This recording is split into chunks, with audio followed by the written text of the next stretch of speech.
Hello, and welcome to Tyler's Handsome Corner, everybody. It is so good to have you here. Yes.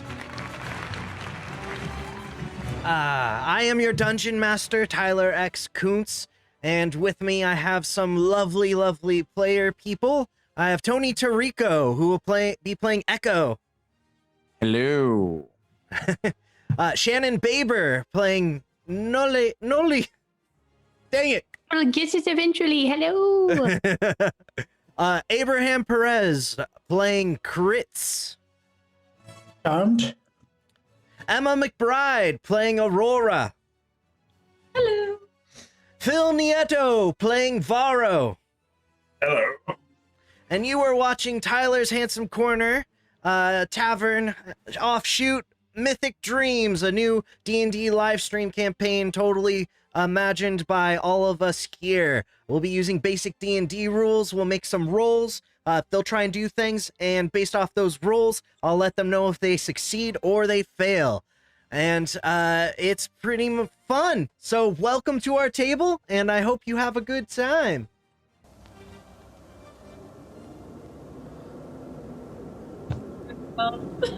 Long ago, in an ancient city of magic and wonder, there was a great catastrophe.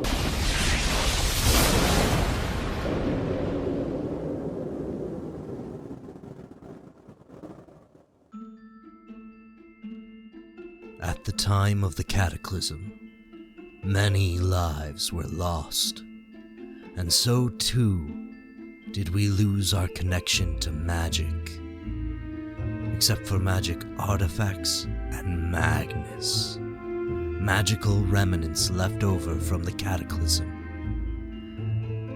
Nearly a millennia has passed, and from the ruins there has been built a thriving city, Mythic City.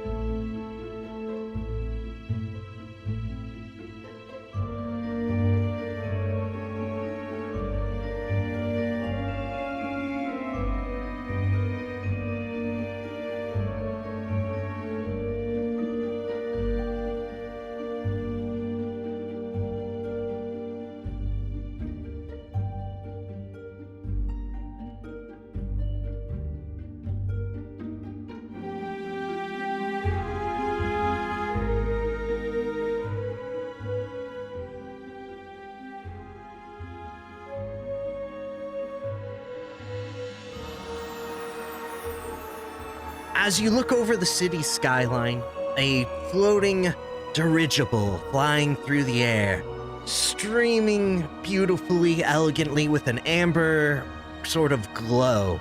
And we pan down from the city skyline and the lights to a single individual, Crits, standing there observing his charm in his hand. As we then slowly are cast back to a time just perhaps a few weeks ago? Ah, there's a bulky giant man standing before you, Crits. It's the blacksmith, your friend and colleague, whom's the daughter you once saved from a pack of thuggish rogues. Come at me, boy! Are you just gonna stand there and dawdle? Willing, I'm after you. I'll get you full. We're right into the heat of battle. You come down with a forward strike of your halberd, in which he catches, and then spins, toppling you end over end, drastically onto your back, and with a giant thud, for 1 point of damage. Is that all you got, boyo? No, I'm just getting warmed up.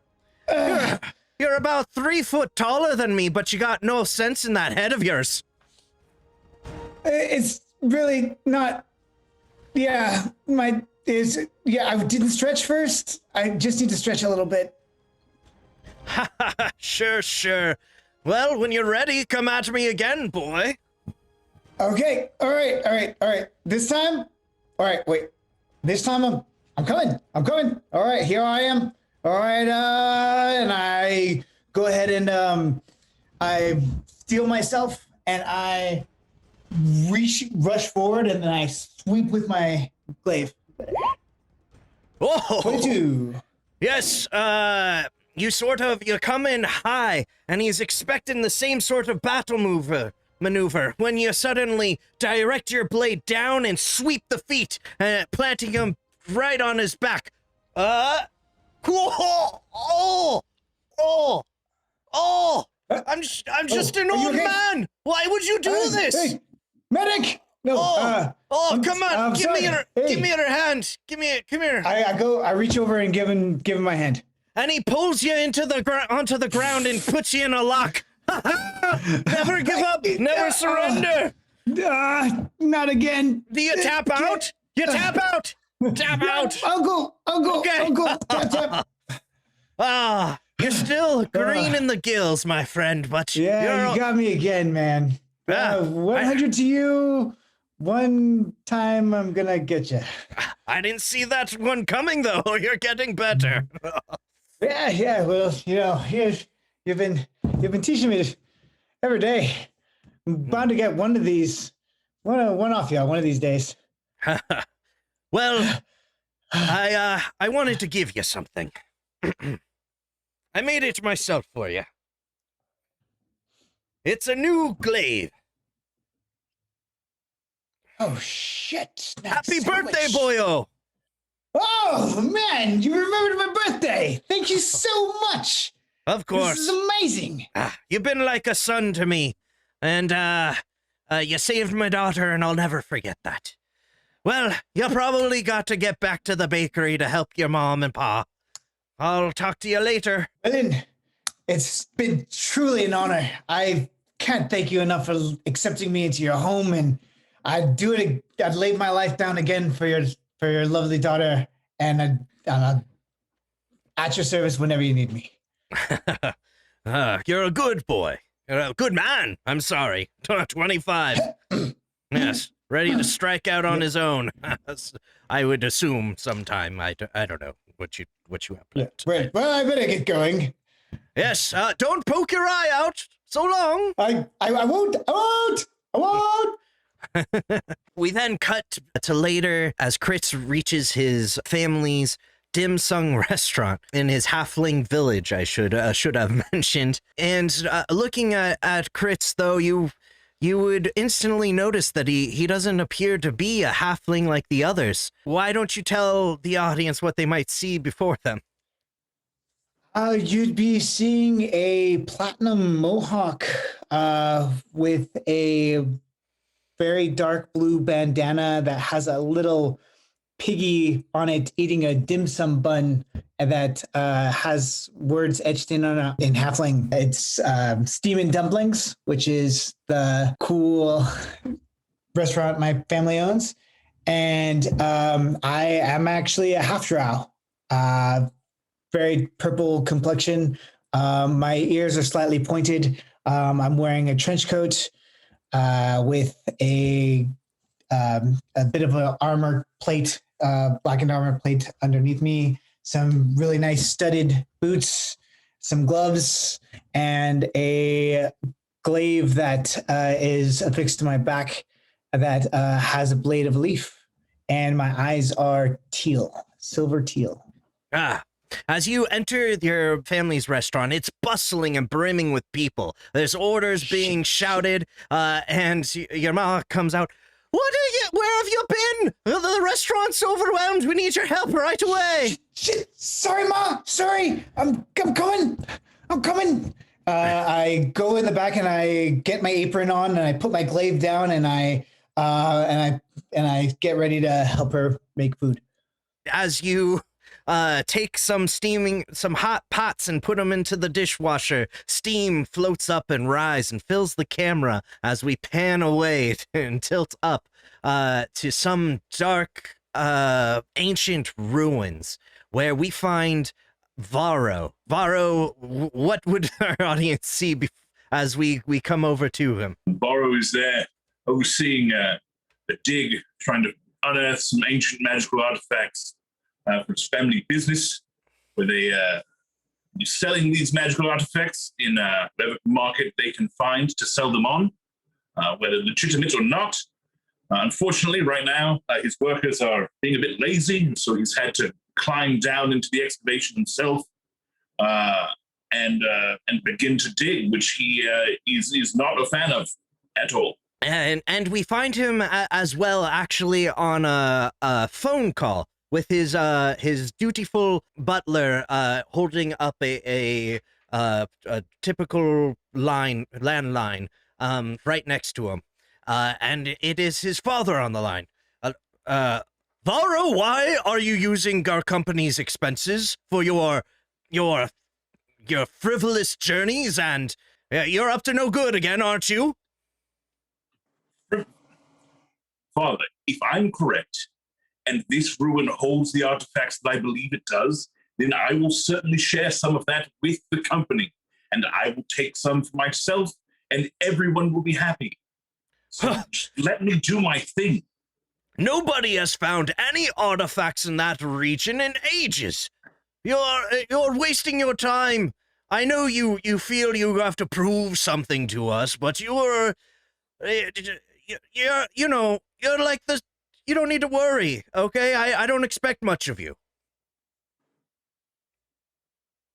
Well, Dad, if you don't expect much of me, well, that just makes me feel all warm and fuzzy inside, doesn't it?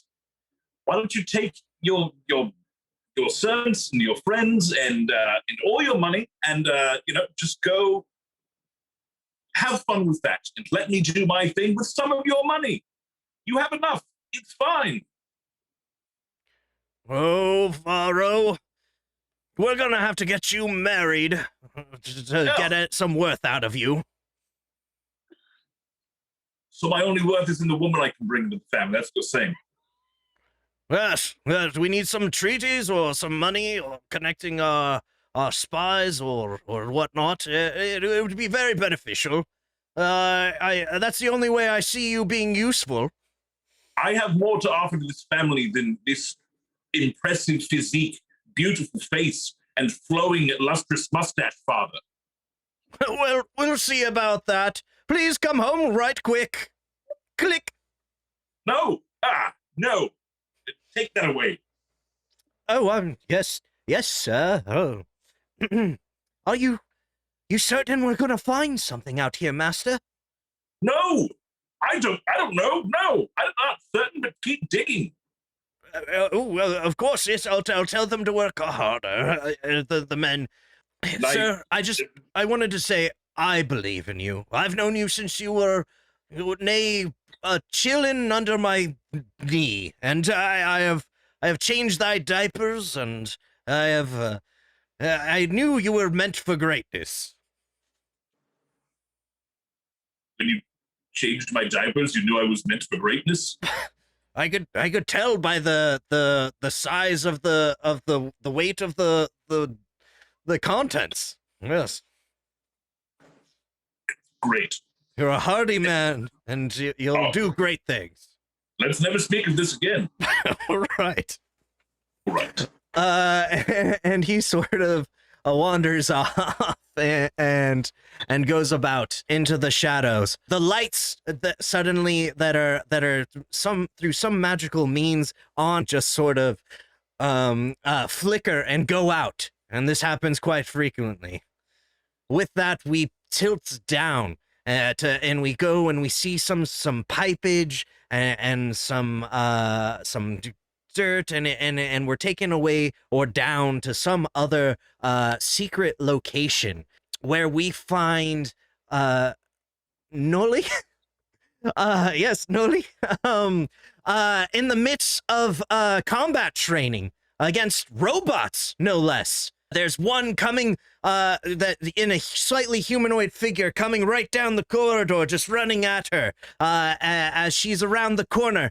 Noli, what do you do?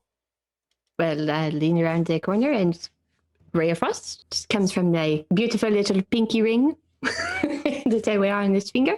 It's a silver little pinky ring that has some stuff written on it, but you would only notice this if you looked very close.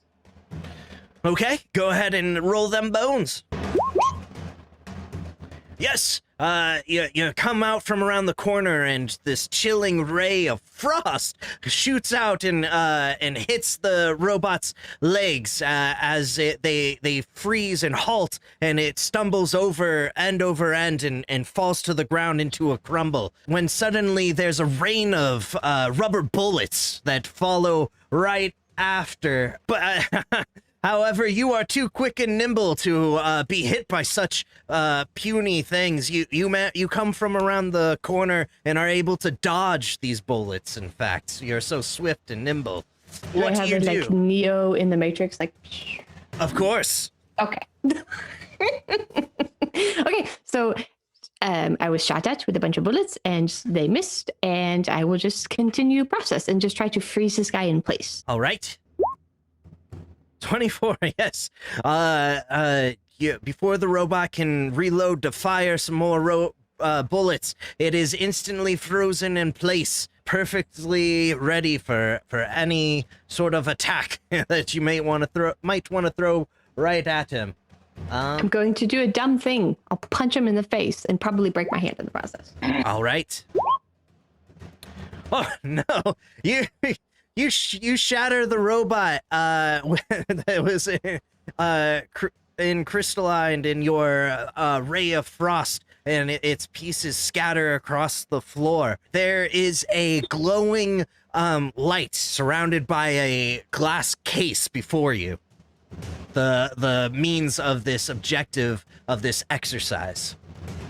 Well, obviously, I definitely punch the thing, and I'm like, yes, victorious, and then go. As long as nobody's around to see that, I would approach this object. What am I looking at? What is this? You see before you, it's sort of like a glass cube on a pedestal, as if it was some sort of artifact. It's got a glowing beacon of light to it. If you want to see if there's anything more to it, you'll have to make some sort of check. Perhaps could I try to determine if it's magical? It screams that it's magical to me, but I will check. Okay. 16. Yes, you can tell that this is a magical. It's rock. It's Magnus. It's a powerful rock. It seems to have a air to it, as if anti-gravity. Oh, that's very exciting. I want to pick up said rock, and can I do it? Do do do do do do. Yes. You gently lift open the case and grab the rock. And then you go do do do do do, but as you lift up your hands, you're suddenly thrust into the skyward, and you like hit the top of the ceiling and then crash back down, and the item is stuck to the roof. Suddenly the lights, brighter lights, all flash and come on, and from behind a sort of two-way mirror, all of a sudden a light comes on. And you see this woman before you. It's your mother, Lydia. Noli, how many times do I have to tell you to investigate the artifacts for traps? It was just right there. Yeah, and you always make such a mess. Isn't there a better way you could have handled those robots? Seriously, your sister would have done a much smarter job. I kind of thought that perhaps the robot was the trap with the bullets. And then once I got to it, I got very excited. And it should have been obvious because it had a gravitational thing about it. And then I picked it up and I got excited. And here we are. What is the number one rule I always tell you? Pay attention when you're giving a spiel about rules. No, the other... Yes, but there's always another trap.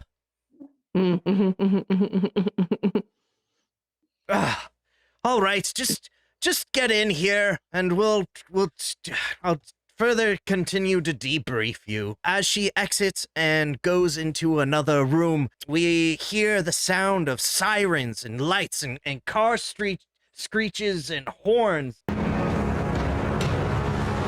And we are quickly on the streets of Mythic City in a high-speed car chase with Echo at the wheel. And he's got his ride-or-die partner, Wall, you act like an echo bounces off wall. You need a wall, you need a partner. And he's got his gun and he's firing at the cops that are chasing you in a high-speed pursuit. Are you gonna hit them at any point, or do I have to do everything myself? Oh, I'm trying, I'm doing my best, Echo. Well, try harder, Wall. I'm sorry, I got bad depth perception. I really should be the one driving, probably. Fine, then you take the wheel. Oh, okay. You guys do a weird, here, do a dexterity check. All right. Oh. 5 and 9. 5. Yeah.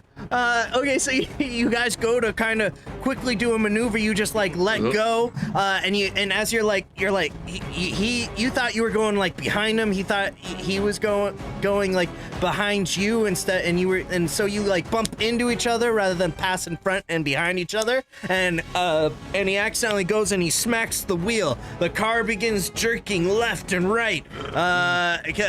Make another dexterity check. See if you can save the vehicle from spinning out. Ooh, 23 with a natural 20. Oh, nice. Yeah, you go back down, you grab the wheel, and with that you jerk hard and to stabilize it, but you end up spinning end over end, but the cop car then just passes by perfectly as it's you do a weird maneuver around them, as if it was no sweat, and they zip by and they try and turn around and they swerve and hit a building, and you have a moment to get a head lead away from them.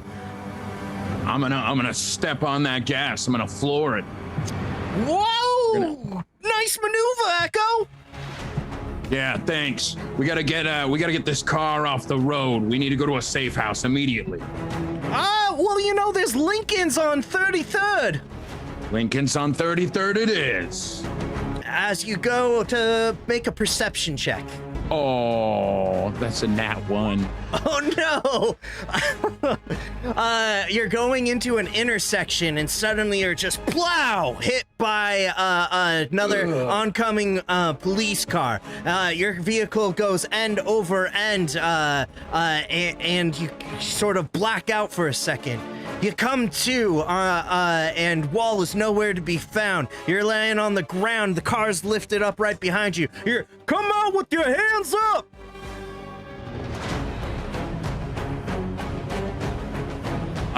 Sure, yeah. Fucking Wall, getting out of here, no problem. All right, how many cops are there?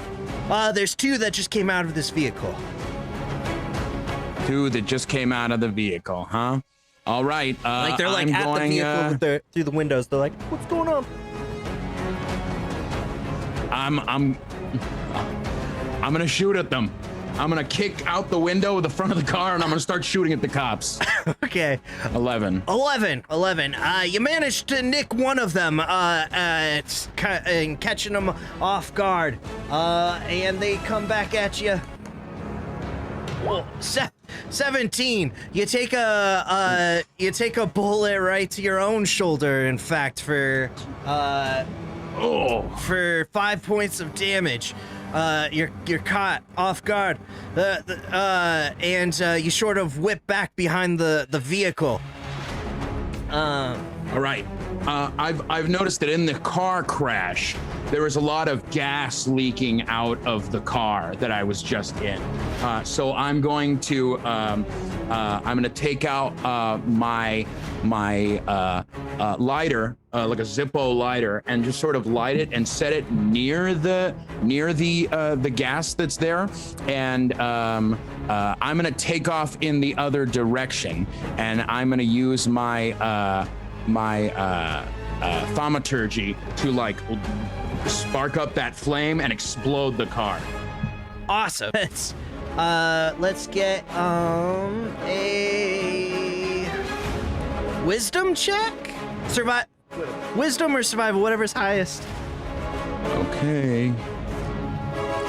It's not wisdom, that's for sure. 13. Yeah. So it ignites and it manages to light up. What do you do then? As the explosion happens, I just sort of like take off and try to duck into the shadows of a nearby alleyway. Right. So the flames start to pick up and they enter the vehicle and then explosion. Oh, I gotta fix all of those. And you manage to the blast like sort of propels you further into the alleyway. Make a stealth check to see if they noticed you. 16. Yes. You are able to get make yourself get down the alleyway, and you find that a door happens to be unlocked, and you're able to sneak inside and lay low. And just as you go into the shadowy kind of area, all of a sudden you're grabbed and like pulled, and then next thing you know, you're looking face to face with Wall, and he's like, "Oh, Echo, it's you! Oh." Jesus, man, you made it. Wow. Oh, of course you're here. Now, you want to tell me how you slipped out of there so quickly? Oh, I just, I'm so sweaty. I just slid down the street and ended up right in the alley. That's why we call you Sweaty Wall. That's right. That's Sweaty Wall. You didn't grab the artifact, did you? Well, I'm sorry. I was being shot at by the cops. Oh shit, the boss is gonna be pissed. Yeah, don't worry about the boss. Let me take care of the boss. Well, okay, that's you the Echo, I the Wall, I just bounce you off your ideas. Or you That's bounce, right. I don't know, it works some way, I don't really know how science works. We know, Wall. Okay. And as you guys slowly walk off, kind of licking your wounds, and exit a sort of back door, there's a blinding white light, and then suddenly the screen is filled with white, and we cut to a searchlight high in the sky, and then there's a single dangly figure coming down the side of a building, and it is Aurora. Aurora, what would we be seeing hanging from this dangly rope? Oh Lord, I mean, if I'm in a searchlight and it's just the silhouette of me, it's kind of just like the searchlight kind of like panned over and blinded like the audience for a second, very cinematic kind of shot thing. Yeah, so you wouldn't see many distinguishing features, just a very like darkly clothed, sort of like everything's very shrouded and concealed, but like just an average sized and built humanoid scale in a building, as inconspicuously as possible. Given the searchlight. Yes, you make sort of it like down. looks up at the searchlight like shh. And you come to the floor and the sort of like you're on like a skyscraper, and you come to the floor that where your target artifact you're trying to get is at, and you're trying to procure. There doesn't appear to be anybody on this floor. It's some sort of old art exhibit area. Ooh, fun. I pause and just sort of like look around and double check that there's no one nearby who could intercept me. And do a perception check. Well, Yes, the coast appears to be clear. radical. So she's gonna like casually walk into the room as if she's always belonged there. So, you were like on the, I imagined you on the outside of the building. Were you dangling down through a vent in the inside of the building? We go with that. Sure, we'll go with that. Okay. Yeah, you came in and so you come down, no sensors or anything go off, and you're at a very picturesque corridor with almost somewhat reflecting Noli's situation. Yet there's artwork on the walls, and there's a giant statue at the end holding an apple. All right. I just very calmly stroll up, one hand resting on the sword at my hip, but I'm chill. And I look at the apple and sort of suss it out and reach and grab it. And Indiana Jones thing where I'm like weighing it sort of with my eyes and try to like Nice. swap it out with something. yeah. And Actually, Oh, what? I What are you have doing? a bag of ball bearings, would that weigh about the same? It's 2 pounds. Why don't you do a intelligence check? Okay. Ooh, I'm not super smart. Ooh, okay. Flat 14. Yes, you got it. It weighs about the same, and it's gonna be a switcheroo, no problem. Make a dexterity check. Okie dokie. The Indiana Jones thing, or just like,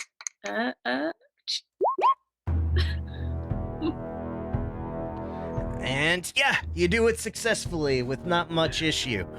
Yes. You turn back down to go out the way you came down the corridor. You're passing by. Make a perception check. Yeah, but perception.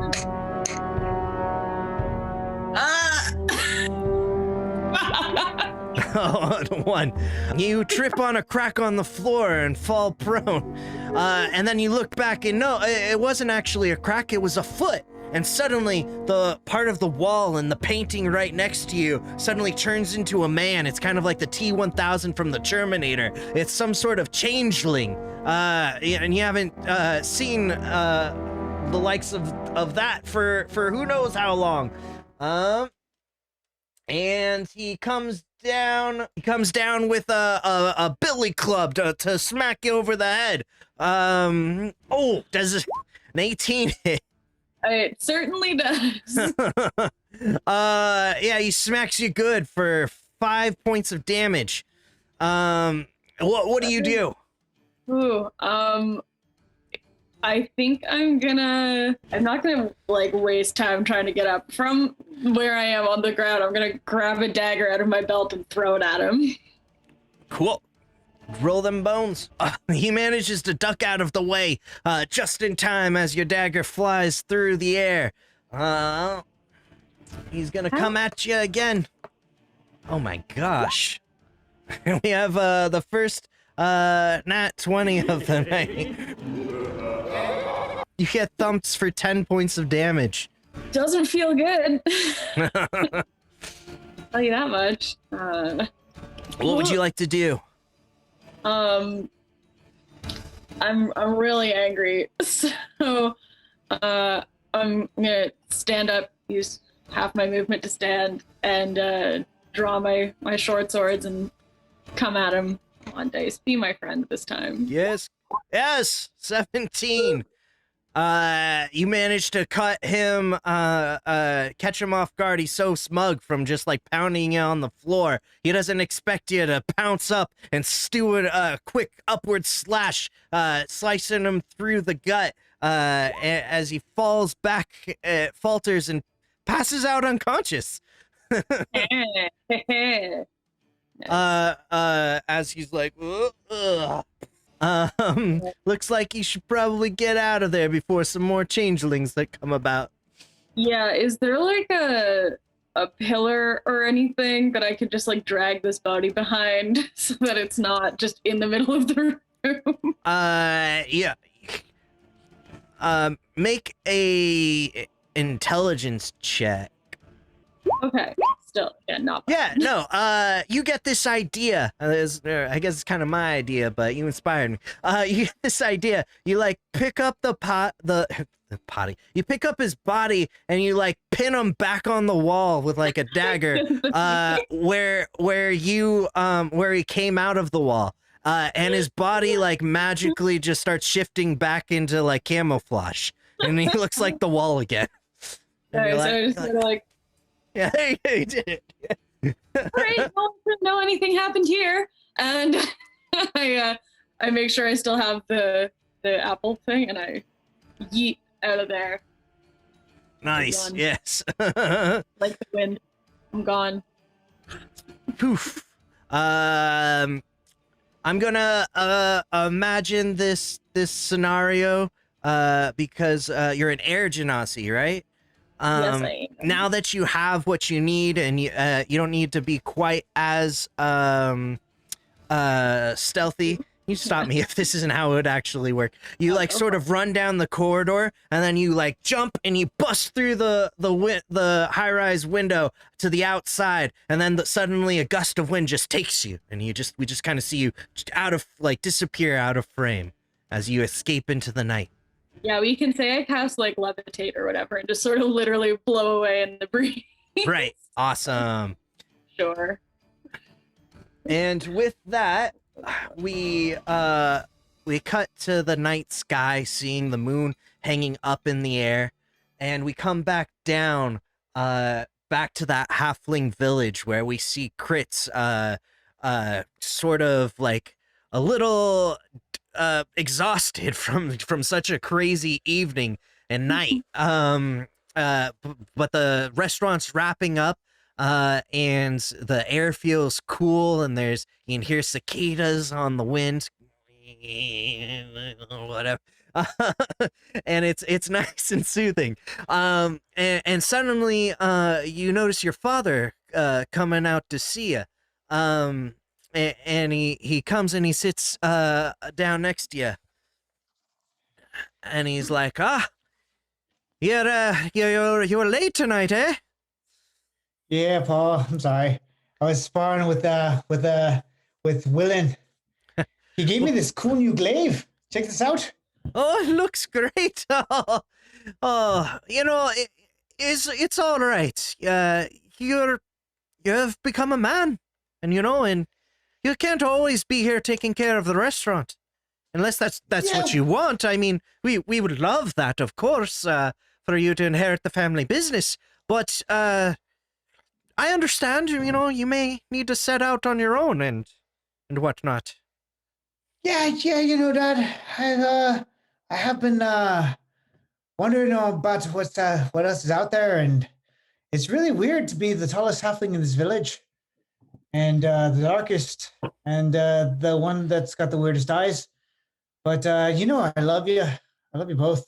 And we love you too. Well, Really. I think it's time we told you where you came from, son.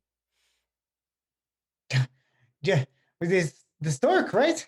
This the bird that flew by and just went off. Oh, yes, the stork. You do know where babies come from, right? Like we haven't had the official talk, but I figured you know, right?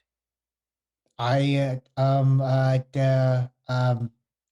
bird and it flies. All right, it's you'll figure it out. I'm sure. Okay. That's Okay. another talk. We'll have another talk another time. This is we're telling you where you came from. Well, how we found you. I mean, you've noticed you're different. Surely you might have thought we weren't your actual parents. I thought it maybe you just had like a bit of a suntan. I don't know. Maybe my eyes were just maybe I got bruised or something in the womb or something. You're like right. You're bless your soul. Listen, I'll always be your da, and your mother will always be your ma. But you were given to us one night on a rainy, thunderous, almost catastrophe of a night. It was like a hurricane or not, almost. And out of this rain and storm, we hear this great cry from outside. And we're like, there's a baby out there in the storm. And we open our door, and there were two beings that looked much like how you do today. and they said that they needed to find safety for their baby, and that they couldn't take care of you, but they love you very much. And they handed us to you, and it's such the cutest little thing. And we looked away for a moment, and next thing we know, they were gone. But wrapped up in your bundle there was this box here, and it said when you became a man that you should have it. And, well, happy birthday, son. Ah, Paul, you're yanking me chain, yeah? Jeez. I mean, I wish that, God knows, I wish that we were blessed to have born you ourselves, but your mother actually, it was a miracle, you know? She actually couldn't have children, and so we felt rather blessed. But son, you are not a halfling. You're a halfling? No. What the fuck am I? Honestly, I'm not quite sure. I haven't seen your kind around before your parents dropped you off. And, yeah. So, we never opened the box. What is it? I opened the box. And what do they see? Crits? They see a dodecahedron charm on a chain. You have this charm here, and it seems as if it glows with a sort of power of some kind. It's or at least that what you notice. It's mesmerizing. Quite the fancy little trinket there, huh? Yeah, I do say so. It's very intriguing. What am I supposed to do with it? Well, it's on a necklace. Perhaps wear it. I don't know. But it's not really my style. I don't know. It's well, wear it. Don't. I don't know. I'm not sure. But we love you dearly, son. We always have, always will, no matter what you decide. If you need to find more about your heritage, perhaps, you know, somebody might know in the city. It's pretty compact and very ethnically different or whatnot. The words. Yeah, you know, Paul, you must be reading my mind.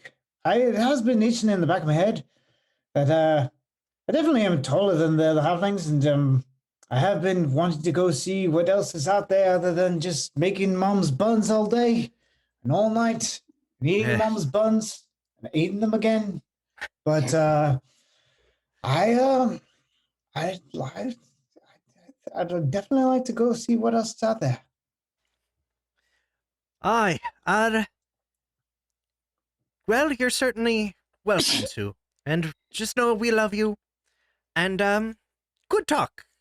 We'll save the birds and the bees for another time. The birds and the bees, eh? No, I give him a big hug. Oh, yes. I'm gonna hug you right back. Can I take some of mom's buns for the road, please?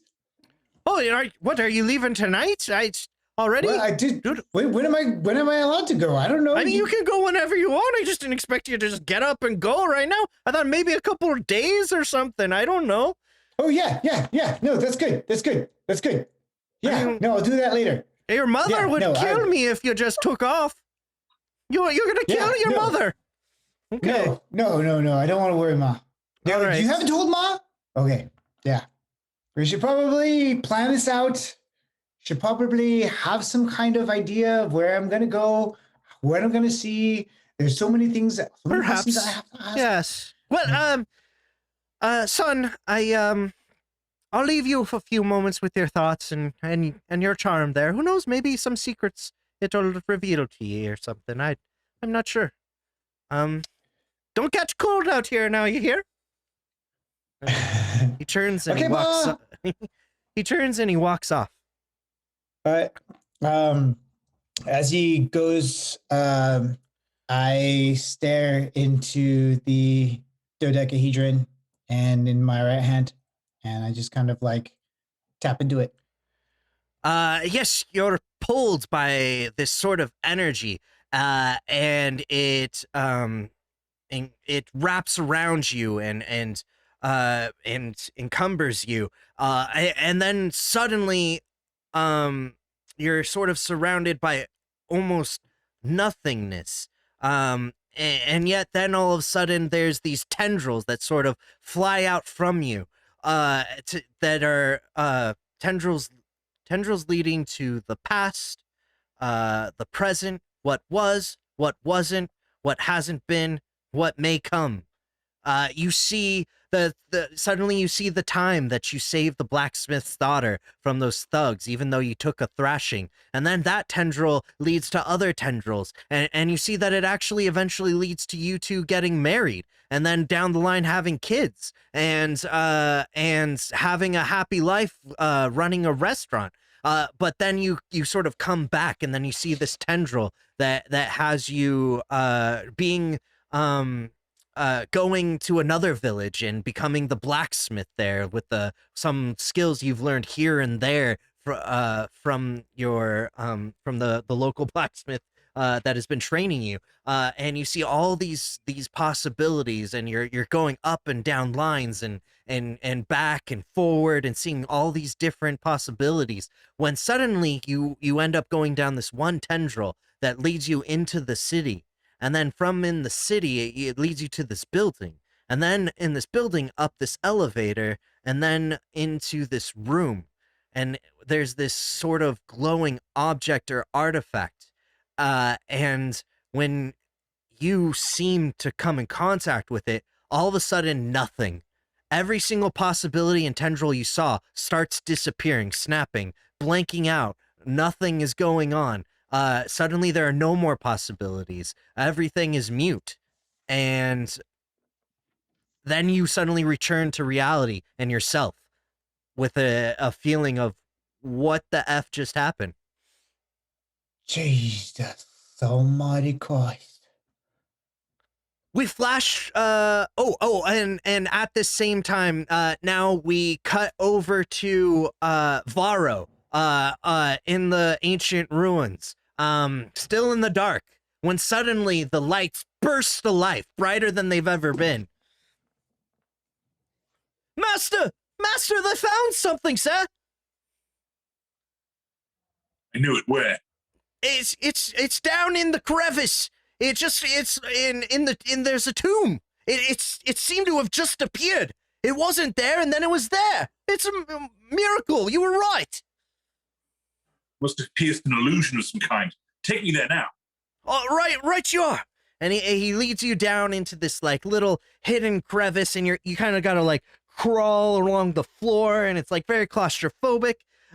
As soon as Varro gets up off the floor, and by the way, I messed this up last time, so you should know. He's wearing a very fancy 3-piece suit with a golden vest and kind of an old style hand-tied bow tie. Right? Very, very, very fancy, short, kind of slicked back dark hair, amber eyes, and as I mentioned, a very fastidiously maintained mustache. And so as soon as he gets up off the dirty floor, he pulls out a little copper mug with some blue runes on it, which he traces and pours over his head to cast prestidigitation on himself and clean his finely maintained clothes. Oh, yes, very good, sir. Always looking in style, even when excavating. There's no excuse to be filthy. Keep that in mind. Yes, sir.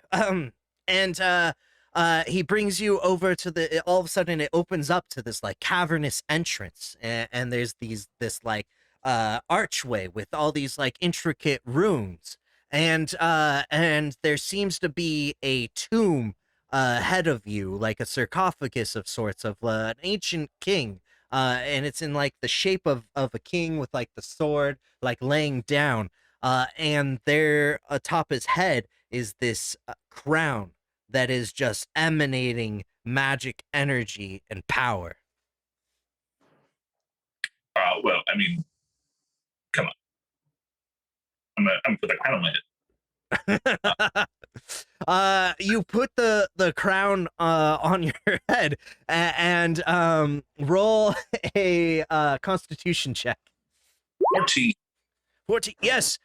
You feel younger than you are now, like spry, like a peak condition, and you're emanating with power, and you feel like you can see everything at once. It's just like around you. You're just like super perceptive, but it's also making you a little nauseous and gassy. And gassy? A little bit. All right, that was fun. Lots of power in that. Is this crown the only source of magic in this tomb? It appears to be so, sir. Nothing else was found.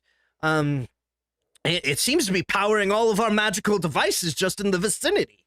Means the power coming from this is greater than anything we've found in quite some time. We have to take this with us. Right. Gather the men. Oh, should we head back to your secret facility in Mythic City, sir? Yes.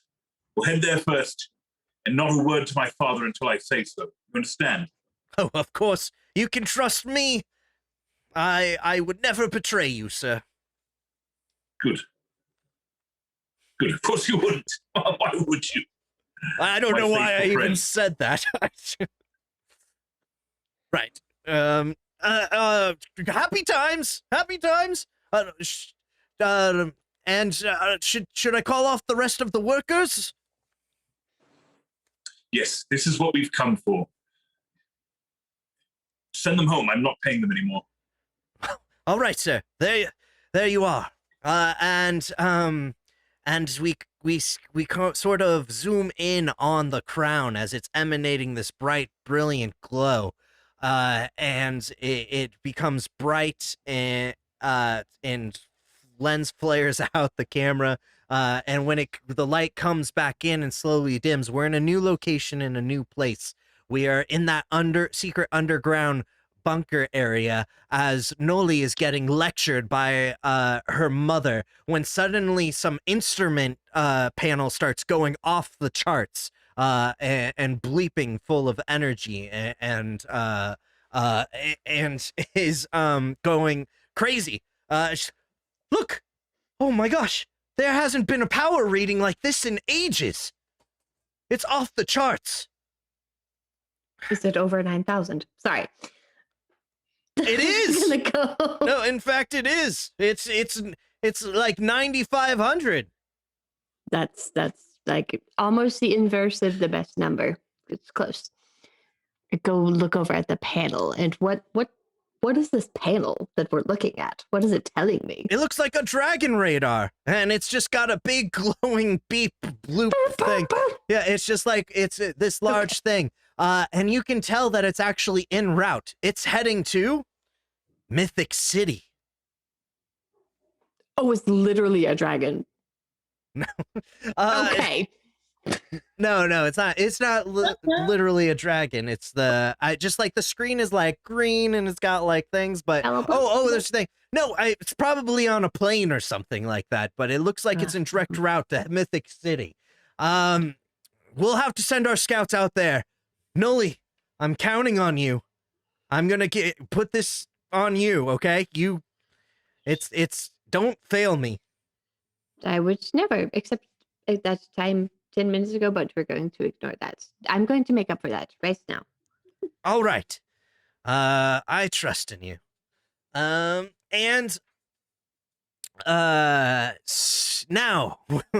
we suddenly flash back forward to that city skyline with the single person or Kritz standing outside the city as we left him originally at the beginning of this session, viewing his crystal charm, and he puts it down and he looks at the city, and he goes and he starts heading down the hill and sort of like walking down to go check out his destiny. when all of a sudden he's hit by a car. Ah, And he falls Destiny down. sucks. He falls back down to the floor, and he's on the ground. And he slowly opens his eyes, and the next thing that he sees coming into his field of view is Noli.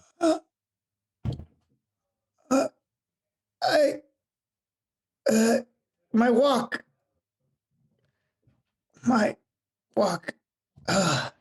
You seem to be slightly crushed. Do you need a hand?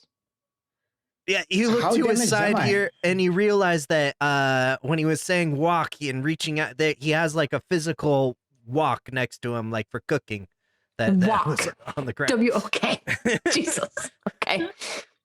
I look at walk. I look at man on ground. I look at walk. I think my walk saved me. How hit was I by a car? I was hit by a car, but I don't know how damaged. Define how many hits yeah, by yeah. car. You took like 10 points of damage. Okay, solid. I'm sprawled out on the floor, I imagine. Yeah. And as the ringing starts to come out of your head and you come to, you notice Noelle kind of Nope. looks. Nope. Noli, sorry. Yep. No, not Noelle. Noli looks familiar, and that she kind of looks like you. So, guys, a head injury? Did you hit your head on the ground? I'm pretty sure you just ran into me. Was I involved in the car, for the record, or was it like they hit him and drove away? You were driving the car. He just good. But Okay, he like just walked into the street right in front of your car. Okay. Like he was like looking, and then he's like, oh, Okay, oh now shit. I got it. Got it. Yeah. Right. Well, you see, you should probably wear more like reflective clothing. You'd show a little bit better. Just my Crosswise.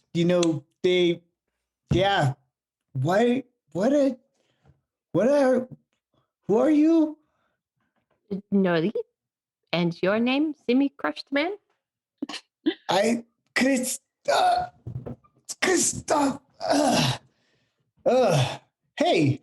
you've got my the ears like you're like mine. You're like me. Uh-huh. What's that all about? Are you a halfling too? Are you sure? Whoa. Are you sure you didn't hit your head very hard? No, I'm not sure. I'm sure I hit my head very hard, but luckily my lucky walk saved me.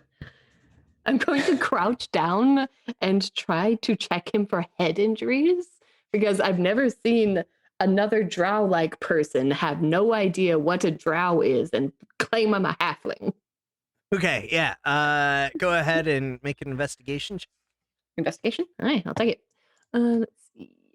Investigation. Watch me roll absolute garbage. Oops, I think I accidentally rolled twice. Okay. Yeah, from what you can tell, he doesn't seem to have like a concussion or anything, but you're not completely sure. Any of this nonsense that he's saying wouldn't be from him not physically being able to recognize that you're not a half. It doesn't make sense what he's saying. This is really weird. It just happens to be my birthday, and I was going for a walk, and I was wondering why I was different like other halflings, and then you happened to hit me with your vehicle. Good. Mm-hmm. Happy birthday! Your spine is not crushed. Oh, that's well. At least I'll feel back sometime. Good. Yes. Would you like a hand up so we aren't having this conversation? Yes. Okay. We should probably. Could you please get me up, please? Yes. Yeah. Pull him with my. And I stand up. strength. So where are you driving to, and who are you, and where are we going? Okay. That was like 3 questions at the same time. Yeah, well, I just got my head injured, so. Debatable. Heading to the city. And are you trying to sue me? feels like you might be trying to sue me.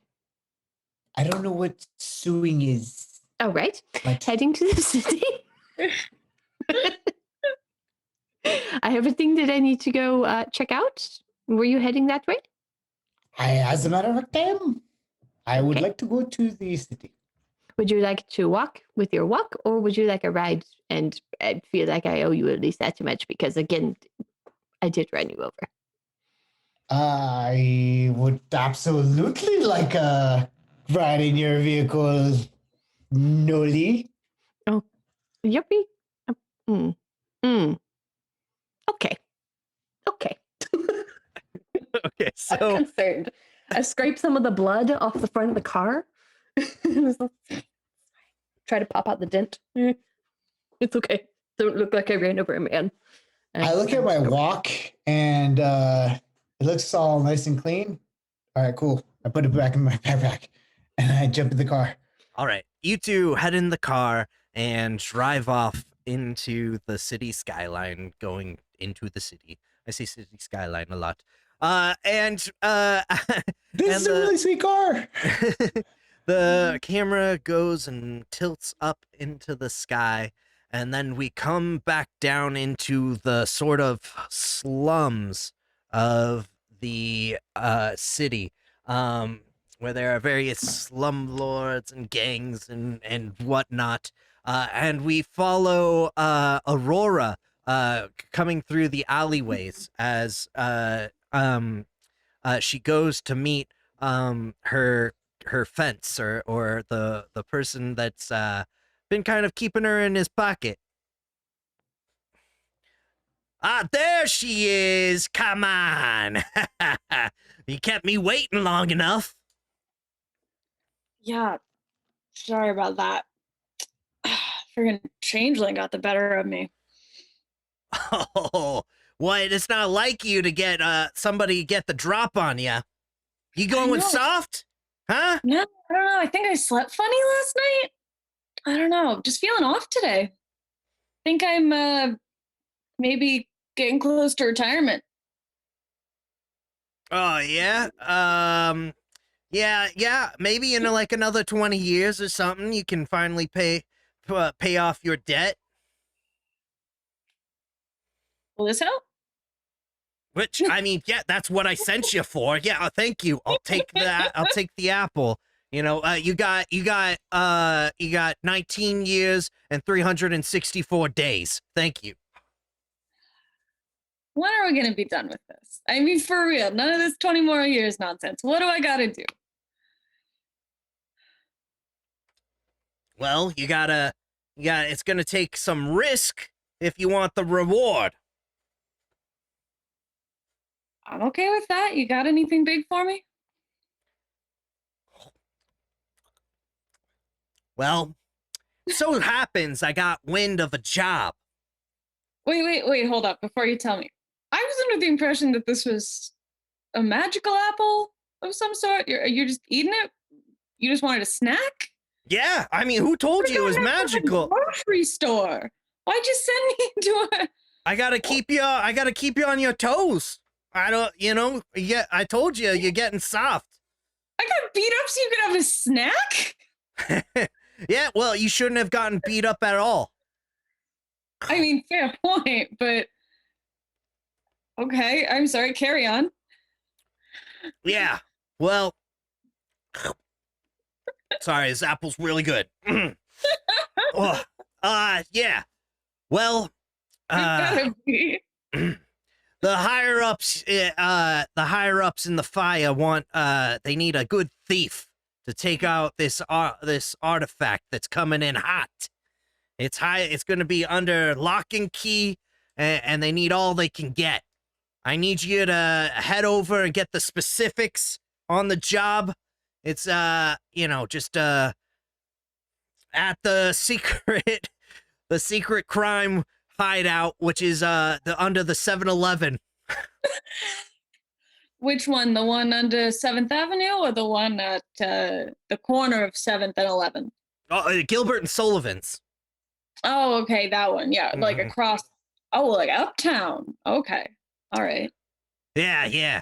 Fancy. All right. All right. They're gonna put you with somebody who's gonna be a bit of your muscle and help you on the job. I'm my muscle.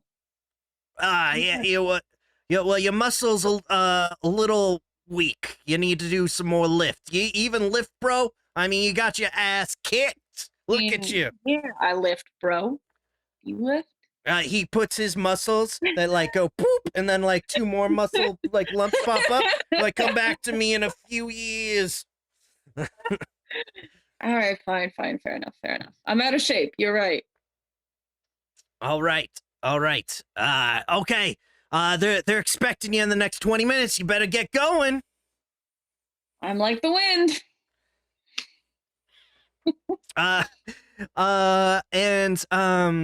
We cut to Gilbert and Sullivan as the door slams open and Echo drags himself through the door with his shoulder wound and Wall right behind him.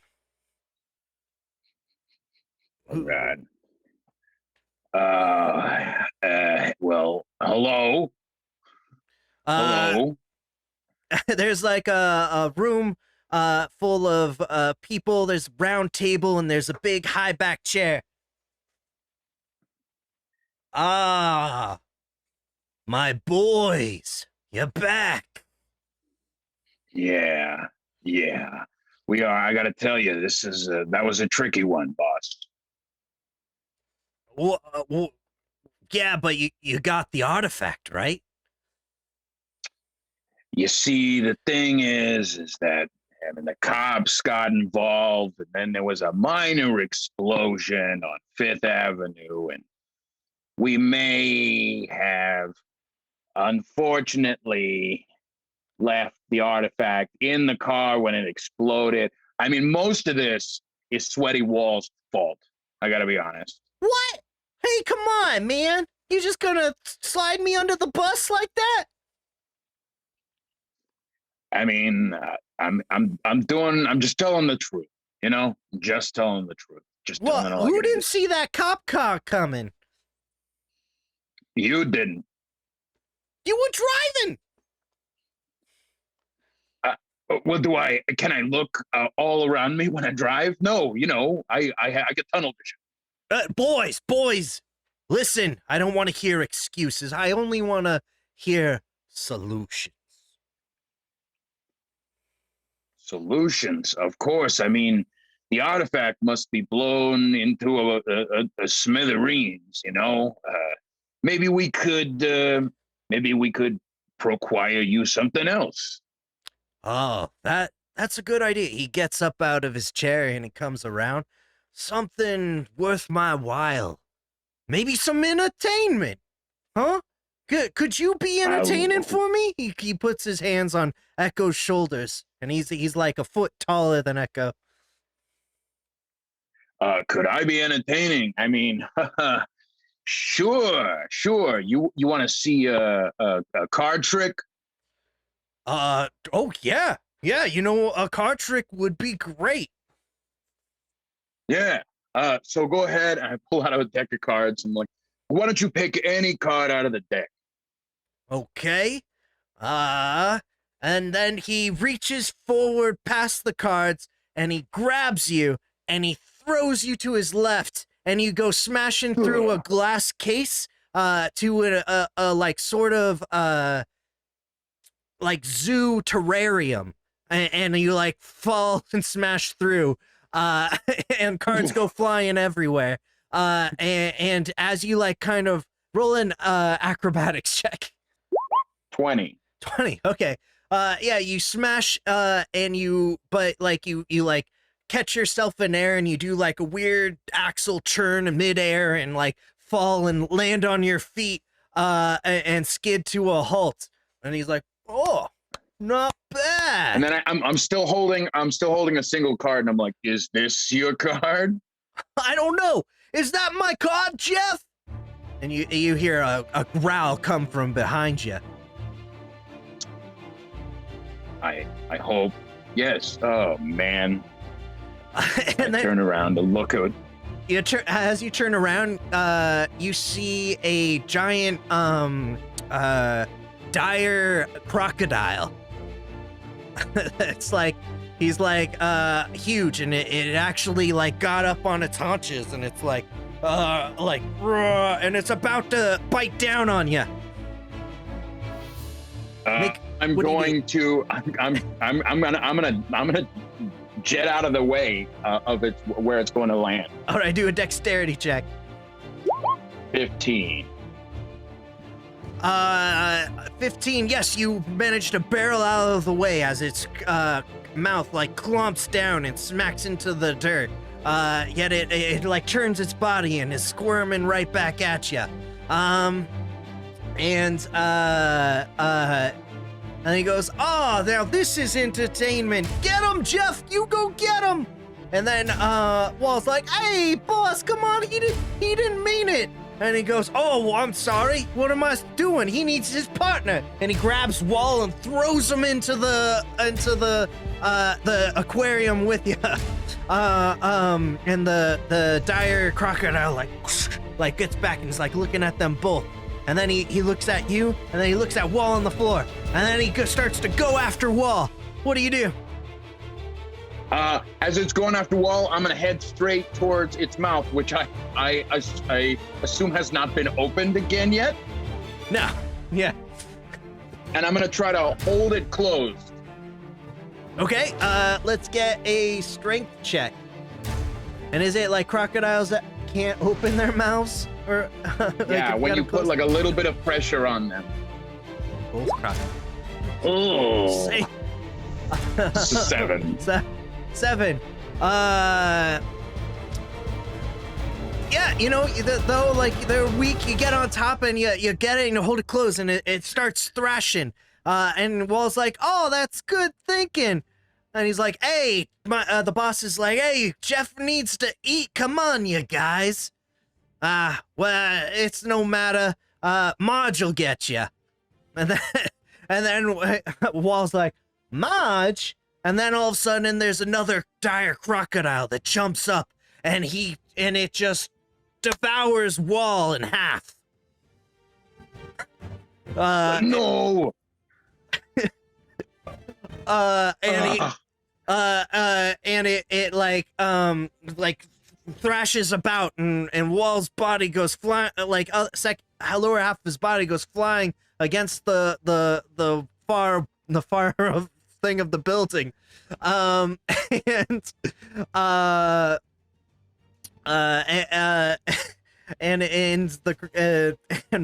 Marge goes over and starts like devouring the rest of the body and is all preoccupied with there, and he's like,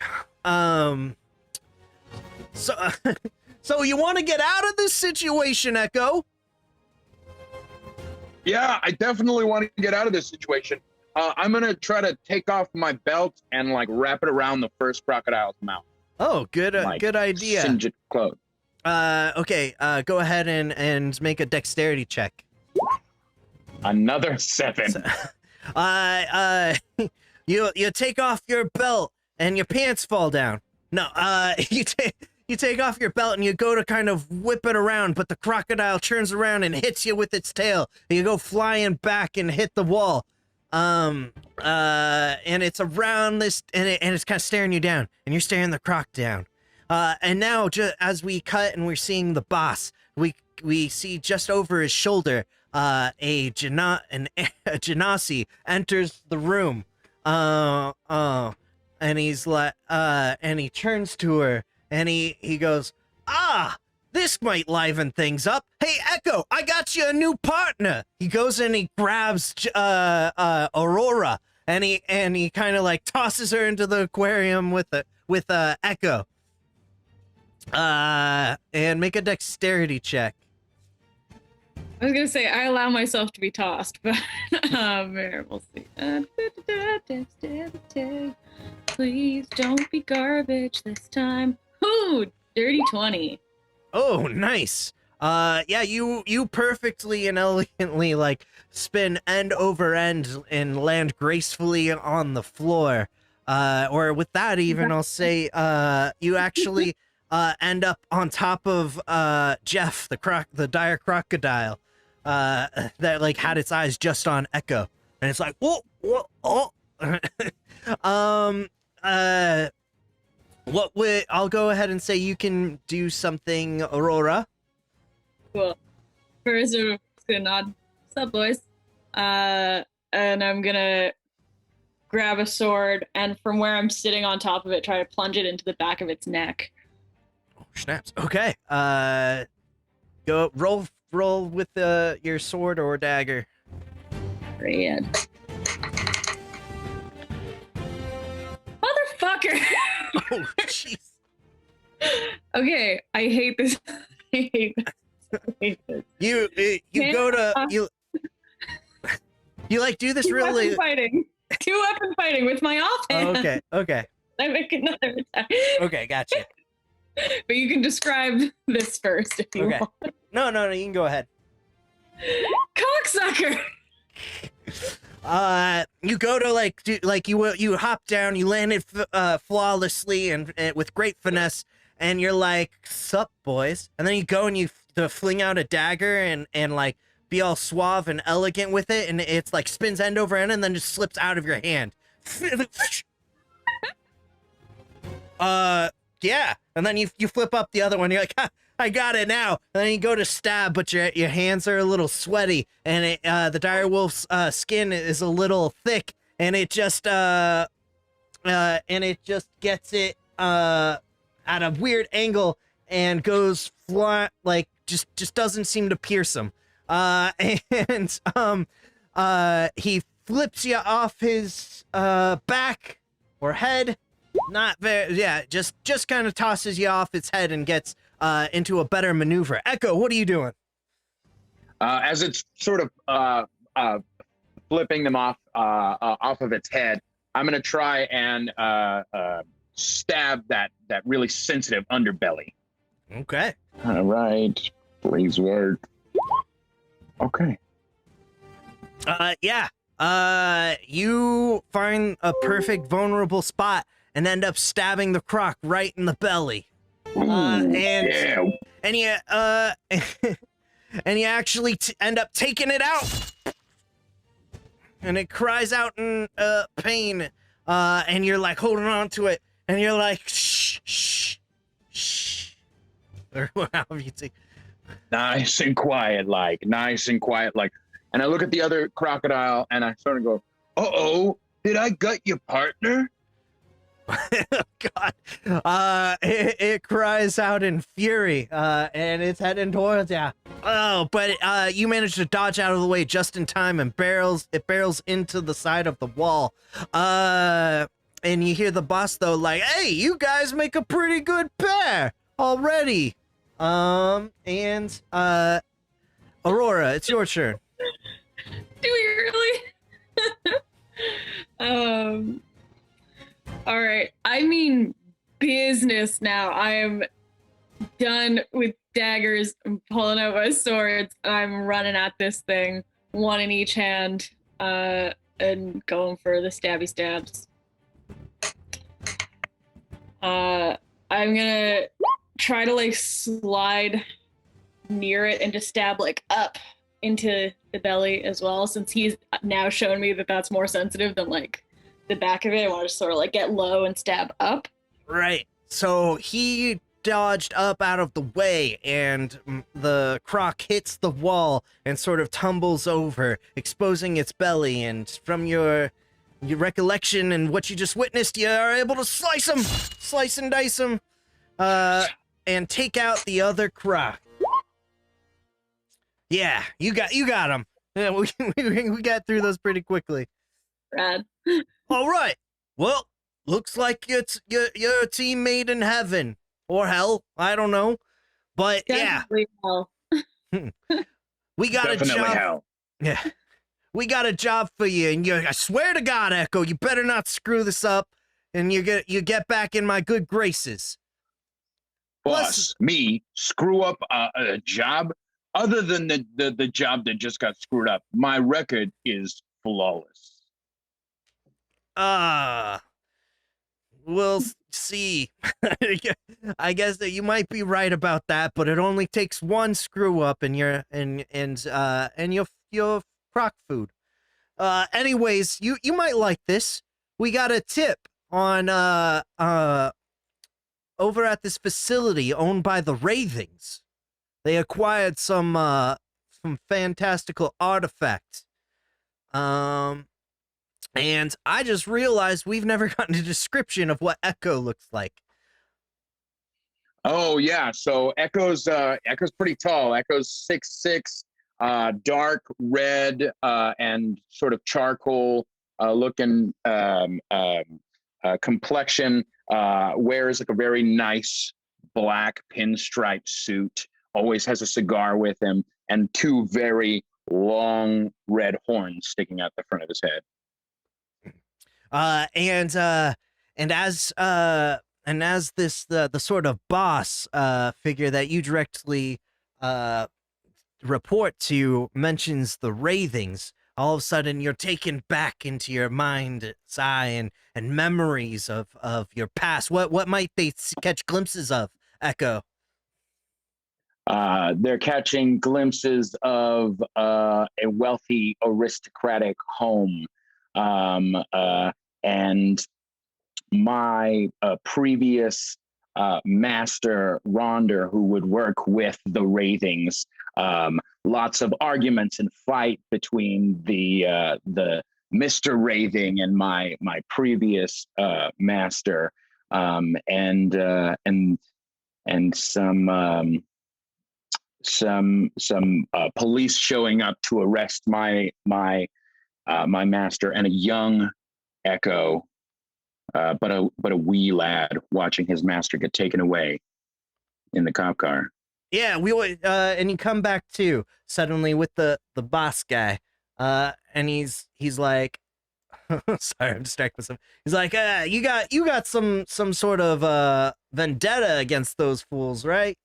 So you might. Oh yeah, you'll like that. Yeah, that sounds right up my alley. And with that, we cut back to as Echo's face begins to darken. We cut back to Varro, home in his secret facility, with his crown. Examine this bad boy, figure out what's driving it, what I can do with it. All right. Are you using some sort of device or something like that? Of course I am. I'm going to use my magic detector glasses that I have. Sounds very real and not at all. But it's on my character sheet. You can look for it. Yes. You begin analyzing this sort of crown-looking object that glows with this sort of infinite power, and you catch glimpses of something from almost another existence of some kind. It might be some kind of key to another world. It could be an unlimited source of power. And these facts are just coming at you one by one by these glasses over and over, and then your glasses on your face start getting hot, real hot, like dangerously hot. I'm gonna take them off before they injure my beautiful face. Oh, master, are you all right? I'm fine. This crown has so much power, it seems to be overcharging the artifacts we currently have. Do we have any artifacts that aren't working right now? Yes, the elevator seems to be stuck on the bottom floor, and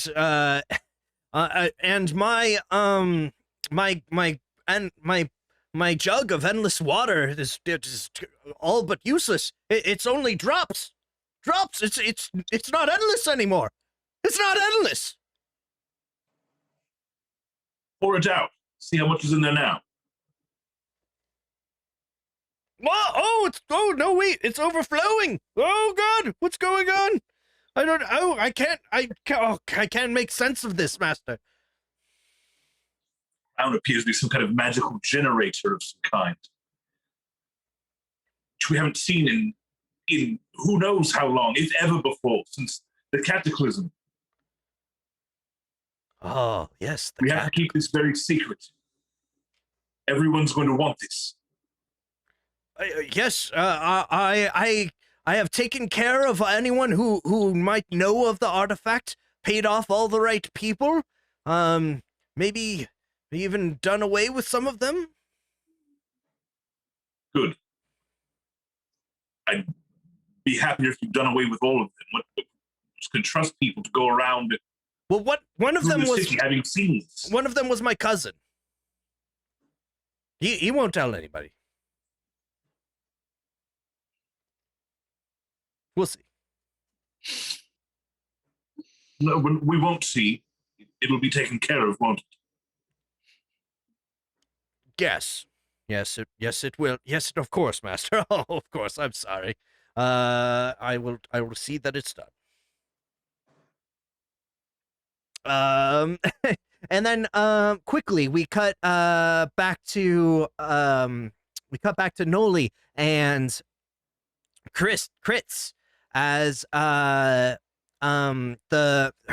instrument suddenly that she's been using to track this artifact suddenly flares with energy from a local source. And it's like, it's here, it's right there, it's at this building right next to you. What do you do? But I'm not exactly sure about your skill set. I don't know exactly where you're going, but this car is freaking awesome. I should say, feeling pretty cool. I got to say. I should say, Crits. As you have come into the city, I'm going to speed things a little bit. As you're coming into the city, you realize that you recall that that tendril that sort of led you on this path to get to this place, you are following it, and without, like, it naturally, it's sort of like come to you. You feel this pull, this energy, this presence, and as her instrument flares to life, you too, this like extra sense, all of a sudden it's there. That's the building that you went in before, that like took you to all these things. Noli, like, I would expect she jams on the brakes, and is like, oh geez, it's here. Yeah, you both have an urge to explore and go into this building for various reasons. And let's take it from there. This is very interesting that you'll be taking me here. Okay, do you have... I tried to find something to kind of pad his walk. So as we make our way into this building, not all of China will know we're here. All right. This fastens well. What's wrong with it? The walk is fine. But how did you do? What's it? Interesting. I just do like a small circle around him, like. I have questions. Yes. I have concerns. But we have somewhere to be.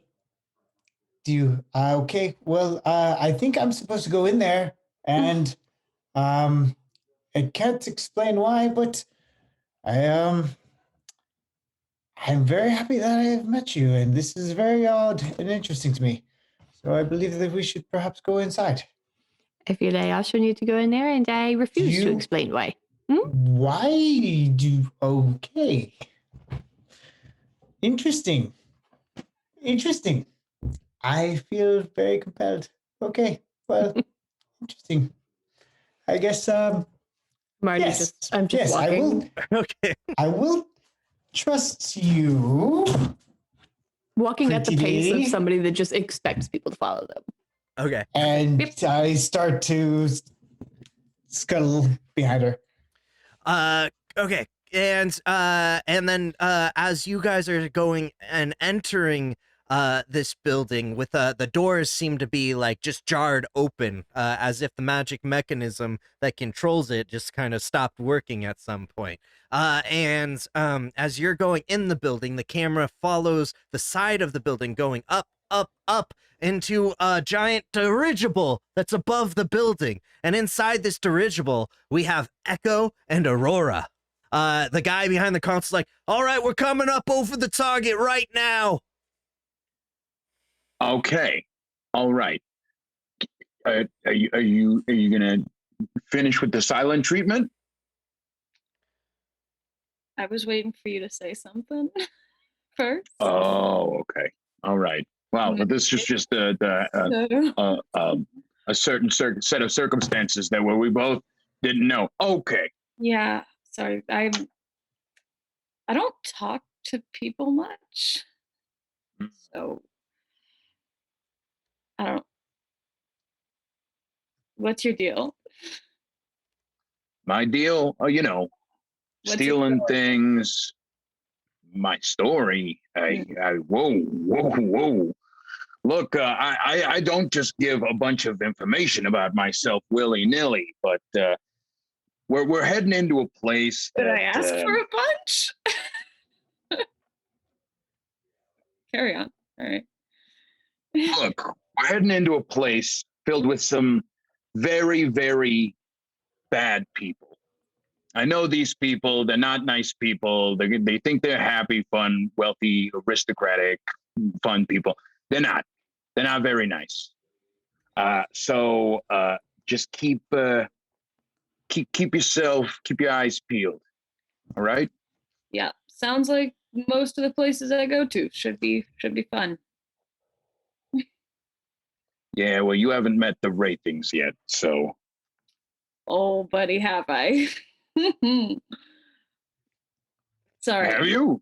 We'll catch up on the way there. Oh. Okay, all right. I don't get a bunch of information for free either, so. All right, we're right over the drop zone. You guys you can like do your thing. All right.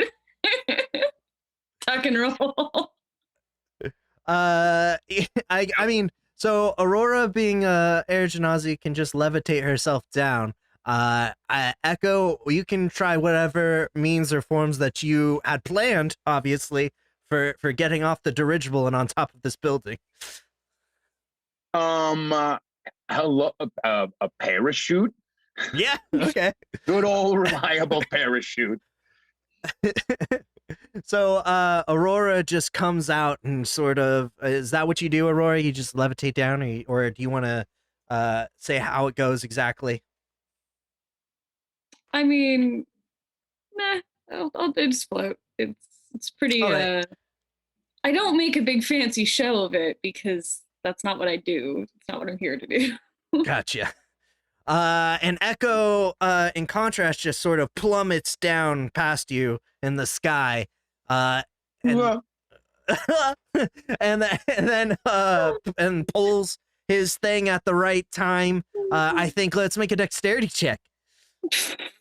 I think Wall packed these parachutes. 15. Yeah. No, you do it even with a little bit of style. Like you go just a little past the time where you should pull the parachute, but it's just because like you're so on it that you like know, and then you pull the thing and the chute comes out, but you like whip back for a second and then drag, and then you like cut it and let go and then hit the ground and tuck and roll and land up straight. And then Aurora's just like, ooh, ooh, ooh. Ping. Bing. Ready? All right. Let's be very cautious here and very quiet. Oh, cautious and quiet. Oh, thank God you specified. I was just about to go in there and start breaking stuff and yelling at people. So, good plan. All right, cool. Let's do it your way. And I smash a window. Alarms go off. Suddenly we cut to Varo as alarms start going off and going crazy. Oh, master. Oh, it appears we have people in the lobby and on the roof. Someone talked. I told you. You should have made them all pinky promise. That's where I failed. Pinky promise is binding contract of life, body, and soul. Oh, I can't believe it. I'm sorry, sir. I have let you down. Do you want me to start arming the traps? Should I release the hoons, or perhaps the robots? Yes, all of the above. Set the traps. Release the hounds. All right. Unleash the robots and get yourself ready to fight. We have to defend this no matter what. All right. He hits some buttons on the console, and you see like a box on the screen as all the cages open and dogs are set loose to the lower floors. He hits another button and some panels slide up and some robots come out. And they go down the halls and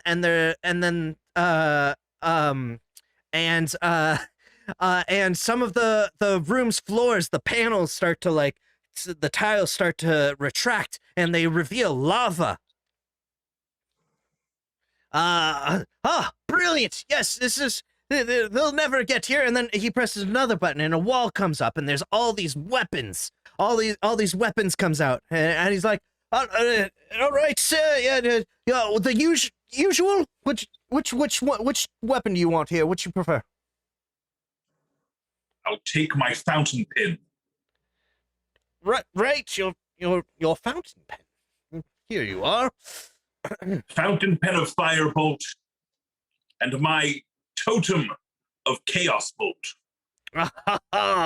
Yes, brilliant, sir. They'll never see what's coming. We cut downstairs. The alarms are going off. And Abraham and oh, sorry, not Abraham. Kritz and Noli are downstairs, and the alarms just went off. I didn't touch anything. What did you do? I didn't touch anything. 30 seconds. It wasn't me. Oh my god. Okay, we should probably just move quickly. Okay. Right? Okay. Let's go. Okay. Yeah, I think it's that way. I'm following you. I just look at the device that is supposed to be pointing me in the correct direction. Does it hone in any more than just this building? Yes, it's gotten down and more narrow. And all of a sudden you see a 3D schematic. What is that, Kritz? I take out my halberd. By the way, it's equipped. Cool. Yes, you bust out your halberd, and all of a sudden you cut the scanner cuts to like a sort of a 3D model of the city and the building, and it shows in the upper floors this power is emanating. Your technology is amazing. Yes, it is. And suddenly, from around the corner, come these hounds and dogs barking viciously. Shit. Good dogs or bad dogs? Bad dogs. Bad dogs. Clearly bad dogs. Clearly very bad dogs. Now you may try and fight the dogs, or you can run away or do something clever. How many are there? I'm gonna. Sorry. Go ahead. It's okay. There's 5. I have some ingredients in my pouch. I'm sorry. I have some cooking. I got excited, really excited. There's dogs. I have some various. My pork buns. I'm gonna grab some pork buns and I'm gonna throw it at the dogs. Yes, the alluring scent of your mother's pork buns is Yes. is like cannot be resisted. Those dogs instantly go from vicious to just like, oh, and they turn around and they just go after the pork buns, and you're free to No one can resist my mother's buns. up the corridor. We're going to have to work on this thing. It's called phrasing. Let's walk and talk. Let's go. We cut to Varro and his butler. Oh, sir, the hounds. They seem to have been distracted by. Are those pork buns? Ooh. No one can resist pork buns. Thieves are wilier than I thought they would be. Surely, they'll not make it past the floor of ultra slippery wax. No, certainly not. Don't worry, Just in sir. case, though. I'm sorry? You better arm the dart traps. Oh, you got it. The dart traps. Perfect. Genius. Yes. That's why you pay me, because you have the money, the big bucks. I don't. Yes. All right, and then we cut to Echo and Aurora as they appear down a corridor, a hallway, and it's just a straight shot. Only there's lava on the floor. I'm still not done going, what the fuck is wrong with you? What? You said, hey, we thought we were just gonna smash in, so I just started smashing things. Look, here's a vase. Psh, look, see, this is funner than I thought it was. Are you a moron? Were you dropped on your head as a child, or hell, recently? What? No. And I light my cigar and I put it right by the fire, the what was that?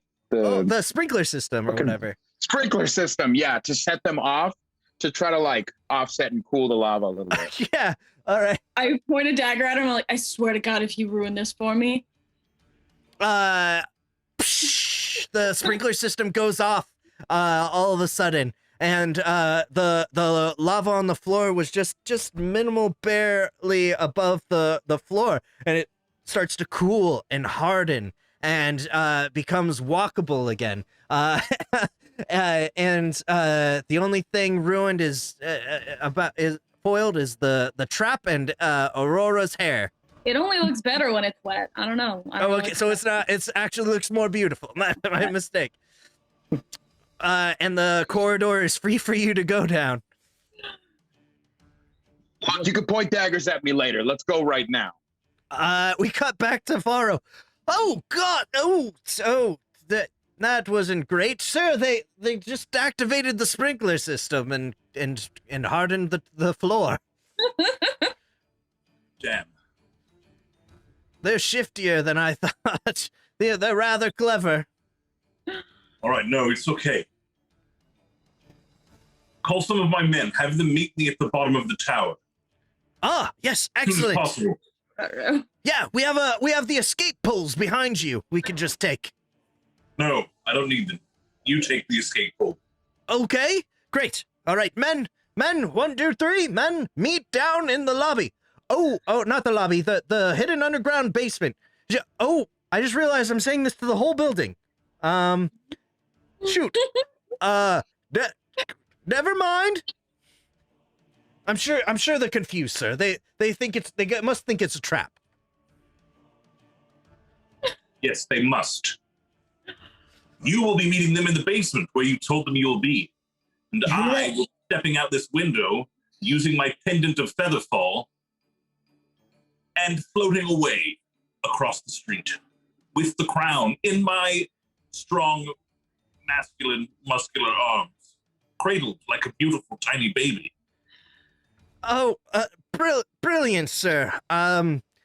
Yes, I'll just act here. Let me get the window for you. He presses a button and the window to the outside opens. I take the crown, I cradle it in my masculine arms, it's like a beautiful baby, and I step out, using my pendant of featherfall to slow me down and send me gently gliding across the way. All right, and we cut to Kritz and Nully, who are about halfway up the building when her scanner starts reading that it's heading down the building. Did you hear that? It's a trap. Yeah, yeah, of course. Well, here's the thing, right? Did they say that accidentally, or did they say that so that it's a trap? But we know that it's a trap. So reverse psychology, so that it's not a trap, and it is it. Well, this says to go that way. So listen, I am following you. Just tell me where you want me to go. That way.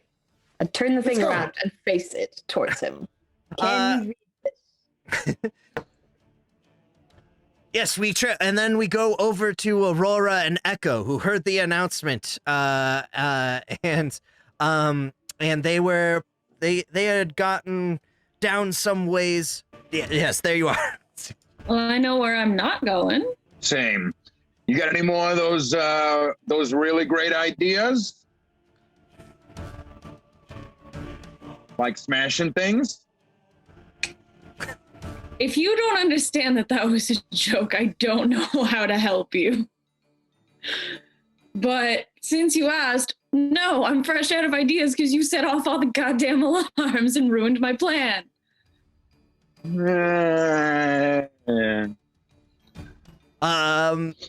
me a second to think, okay? Where are we? God. Sure.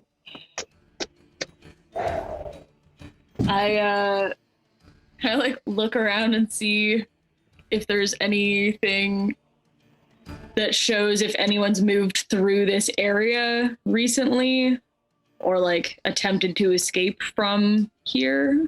Do an investigation, no, perception check. Yeah, there she is. Baby. Hey, oh man. It finally rolled good, guys. Yeah. You as from where you are, all of a sudden you notice two things. There is a scratching noise coming from behind the wall of where you are. And then also at the corner of your eye, a gentleman outside the window, gently floating down outside. And you perceive everything. Great. Okay. Gently grab him and be like, well, first thing, we should not be close to this wall. Something freaky's back there. Second, dude just floated by the window. I want to. Oh, well, look at. Yeah, look at that. Pigs can fly. Sometimes, apparently, yeah. Or, a dude can. So I'm going to go see what the dude was doing out there in the air. And I gracefully just throw open the window and leap out. And at that time, Varro, that you notice up above you the window open and a Genasi woman exit above you, and so you're both kind of like, one's just like floating a little lower before the other one in a slow like fall race thing. She like gracefully dove through. I just sort of grabbed a chair and threw it through the next window, and then just dove. Oh, okay. You're a couple stories up there, so you're falling through the air. You got 2 parachutes there, Echo. I don't, but I do have a lot of health points. Okay. Whatever works. Yeah, you are plummeting it's a down to the parachute ground. when you have plenty of HP. You bypass them all right. And while I am figuring out some fall damage, we cut back down to Null and Crits, who have come back down to the bottom floor. Yeah. Can you see lead the way. any of these shenanigans? Yeah. What do you see? You see just as you get down to the lobby, you see a tiefling smack into the ground for 5d6 damage. That's so many damage. That's gonna be a bad big bandage. It is at this point that I should perhaps point out that I don't think we have a normal healer type, so this is gonna go well. Yeah.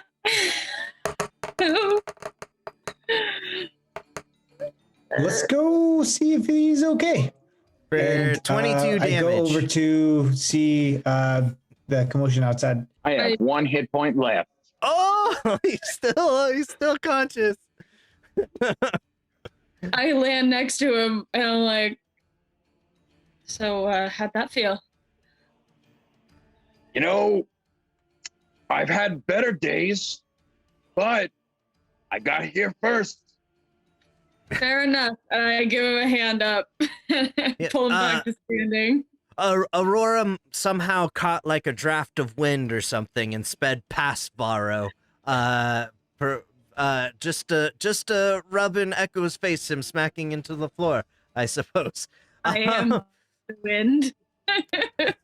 And just then, though, Varro is gently, like, still cascading down to the ground, unless Varro wants to try and change trajectory or course of some kind. Yes, I will. I'll try to make it across the street. By what do you do? How do you? Dog paddling in the air. Yeah. Yes. Air swim, obviously. Air swimming. Yes. Let's do it. Let's do A it. butterfly, maybe a breaststroke or two. Let's do a dexterity check of you swimming through the air. And I get that on the sticker immediately, please. Yes. 13. Yes, that you're able to kind of get yourself through the air. And you're like now going in a slight diagonal as you get down to the ground. Noli and Crits come out and are checking with Echo and Aurora, who have like gathered there.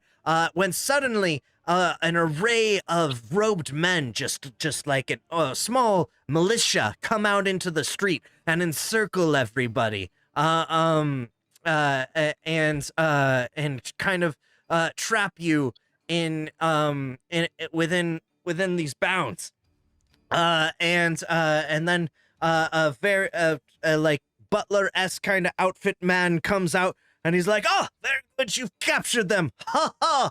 And then he goes, "Oh, sir, yeah, I see you've almost touched down." And he runs over across the street to meet with Varro.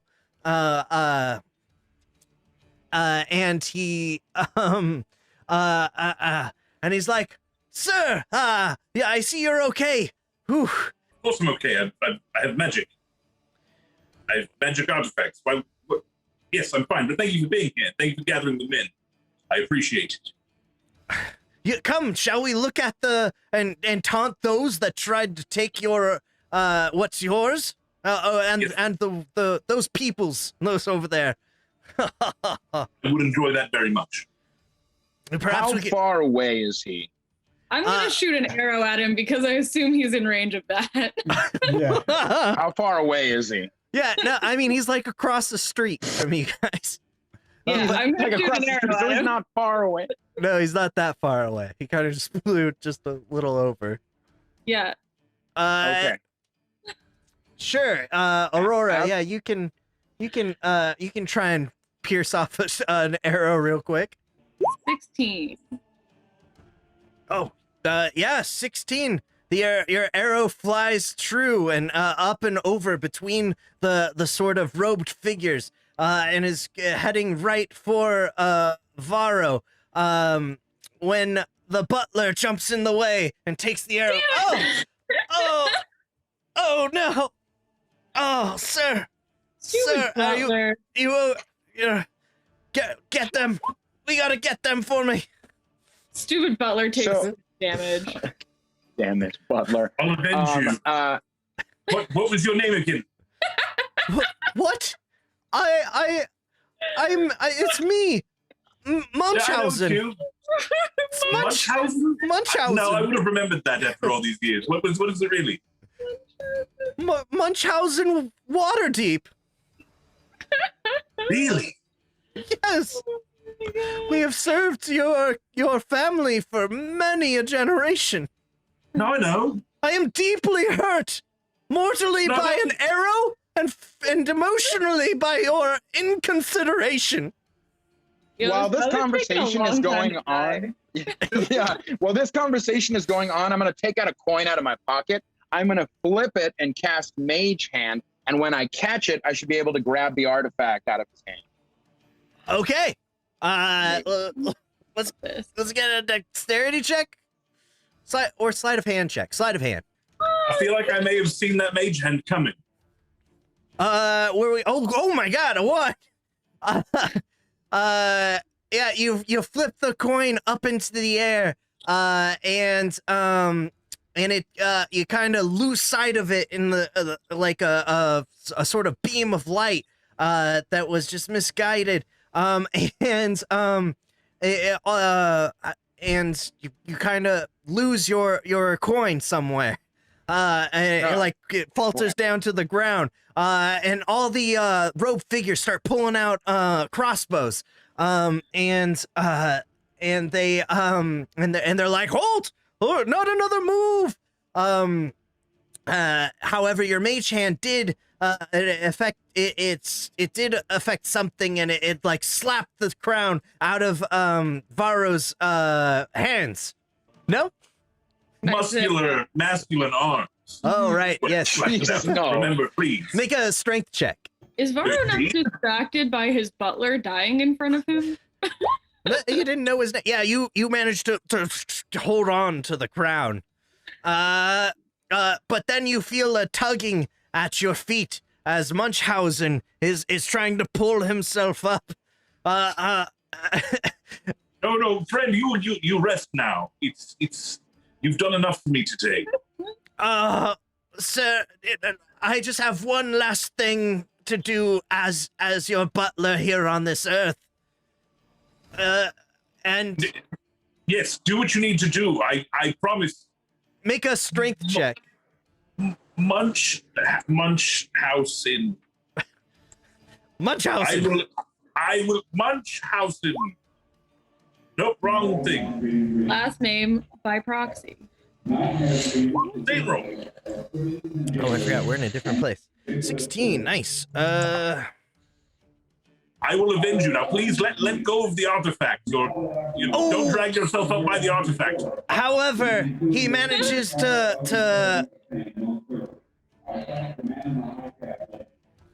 What is going on out there? Somebody's got. There are PA systems going off all over. What's going on? You find yourself manacled by Munchausen, and it's a whole person spell. You are paralyzed and cannot move. And he actually gets up as if he's not hurt at all, and he's got a magic ring that's going off, and it like healed him. And then he goes and he's like, I'll be taking this now, sir. And that was my last thing I did as your butler. For I am actually one of the spider. And he's got a giant, it's like he took a mask off of himself and it was still himself, but he has a tattoo on his head now. Yo, can you call up the guards, buddy? First of all, betrayal. Second of all, who are you supposed to be now? I mean, I'm still Munchausen, but I'm the regional leader of the spider. You've seen the we've had like tattoos and graffiti all over the place. All these people work for me, and finally, after many years, we have found the crown. Yo, So you have always been my butler, yes? We were simply using you as a means to an end. Your family hunts artifacts, and we needed the best one of them all, the planar crown. And in this moment, if anyone wants to make any sort of moves or anything. Yes, I would like to do it. Yes. Oh, hey, I saw Joel first. Yes. Dope. Okay, I am going to run directly at one of these guards people, and as I run at him, flick up my hood and cast flash step slash, so I can teleport through him and run towards the man with the crown. Yes. I forgot. This is a homebrewed spell, but it's super cool. All right, I'll just move that. So it happens. What happens is there's a streak of light as you sort of take a step, and then you're instantly propelled forward, and you slash as you make your way seemingly through and past these cloaked figures. In fact, there were two of them right nearby, and you were able to do a slash, and they do like a sort of pause, and then all of a sudden blood just like spouts out of the sides of them. Ah! And they fall to the ground as you are now charging for the man holding the planar crown. Varro, you can make a is it a Constitution throw? Whole person save is a Wisdom save. Make a wisdom save. 7. Yes, you are still held. Is this located on me, the person, or is it on like the area I'm in? It's like he put manacles on you that have the spell hold person on you. So it's on you. If I were able to magically move some distance away without moving my body, would I still be in the manacles? Or Like would they teleport? Like it's a mental thing that sets off this item, like a mental command or something. A verbal command?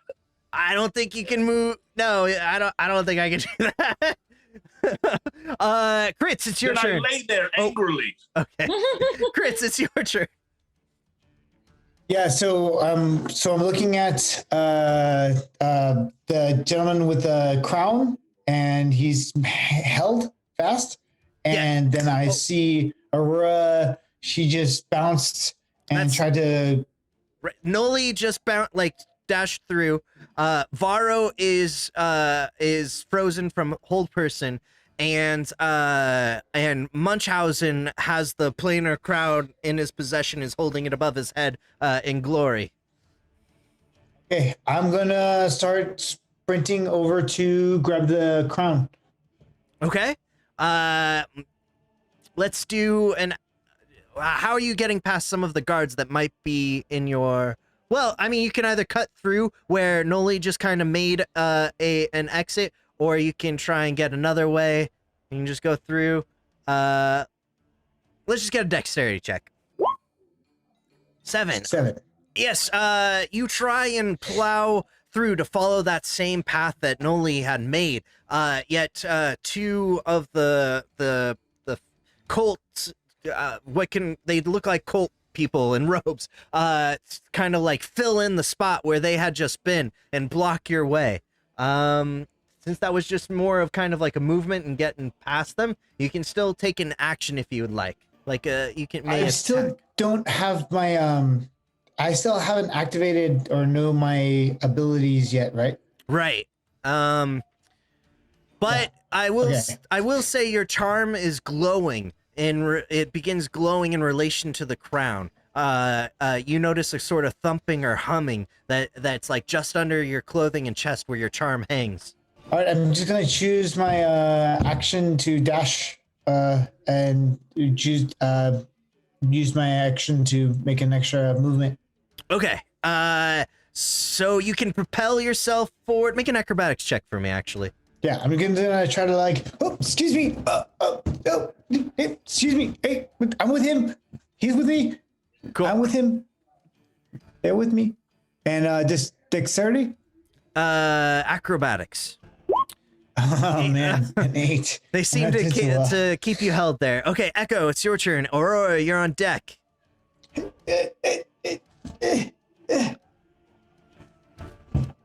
You're muted. Thank you.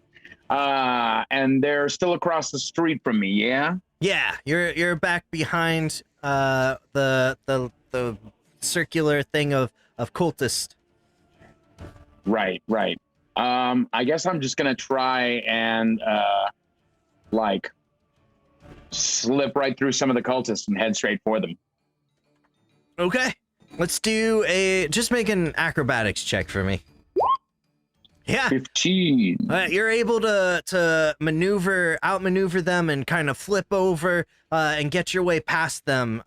You're like right in line with Noli getting to the Munchausen. Okay, Aurora, it'd be your turn. All right. Gonna use my cunning action to dash as a bonus action through the wall of guards, or try to like take a running jump sort of over or through them. Yeah. I don't know. I don't care. She's just running, sprinting, jumping over whatever she needs to jump over to get there. And hopefully I'll be able to get to where Munchausen is with my dash as my bonus action, and still have like an action left when I get there. Okay. Either Are you using your levitate at all, maybe to help you get past? So I mean, I do have another thing where like I get a extra distance bonus to like running jumps and things. So like I don't know if I have to, but but like if it'll be easier, then like we can say that I'm still levitating this whole time because the spell lasts 10 minutes. Oh right. Okay. Yeah. You're able to get past them, so you're all kind of dashing over, and you're all about to meet up on Munchausen. Rad. Noli, let's go. Your turn. Good old Munchausen. Oh, Munchausen. You know, things that a normal person would say at any time. All right. So I am about how far away from Man and Crown, roughly? Oh, you can take it in action on him. Yeah, so I see this person being held, and initially I was definitely going to go after that guy, but it definitely seems like this guy might be worse. So, I will try to, let's see. Does he look particularly strong? No. Okay, cool. He also looks particularly hurt. Maybe not really anymore. Anyway, I'm going to just try to take the crown from him. Okay. Just straight up take it. Let's do a dexterity contest. Yes, you managed to gain a hold of the crown, and you yet it's so close that as you go and you pull it away, it rips out of both of your hands and begins tumbling end over end on the ground. It goes past Aurora. Make a dexterity check. Oh yeah, let me see if I can snatch this baby up. Dirty 20. Dirty 20. Aurora manages to pick up the crown and just snatch it as it's going by. Can I try to very quickly tuck it in my bag without anyone seeing that I have it? Make a sleight of hand check. 13. People see that you put it away, that you're like putting it away in the process of putting it away. And Varo, you can make a wisdom save. And no, that didn't work out. No. Fritz, it's your turn. I should mention you feel a thrumming that's bigger than it has been before. That now that you're even closer proximity to this glowing object. I'm gonna go towards the object, and I'm gonna go towards the object, and I try to. Do I see? What do I see? You saw Aurora pick it up and sort of like stuck it away in her person. So, milady, what is that? What's that there in your pocket? I don't see how that's any of your business. I think that's a very important thing in your. It's very much my business. I don't think it is. Rest assured, lass. I'm gonna need you to back off now. Incredibly powerful. You might not know what to do with it. Oh, I know what to do with it. I'm gonna need you to back off now. Okay. Maybe we can both be friends. Aurora, are you attack him or anything? I threateningly like hold out one of my swords in front of me, and the other hand is like on my bag, and I'm just sort of looking around like, Everyone stay back. Listen, if I could just see it for just a moment, I could just touch it. I'm just I gonna. will cut you. I will cut you. Echo, it's your turn. Yeah, I sort of catch up and I'm like, yeah, no, we're taking this with us. Yeah. Sorry there. Let's get out of Mr. here. Man. We're done, right? Let's go. Yeah, we're done. Let's bounce. All right, everyone make strength checks in the vicinity, except for Varro. Oh. We're all just playing tug of war? Like. Oh, yeah. That would have been a great time for it to not roll over. Yeah, It was almost 17. Oh, nice.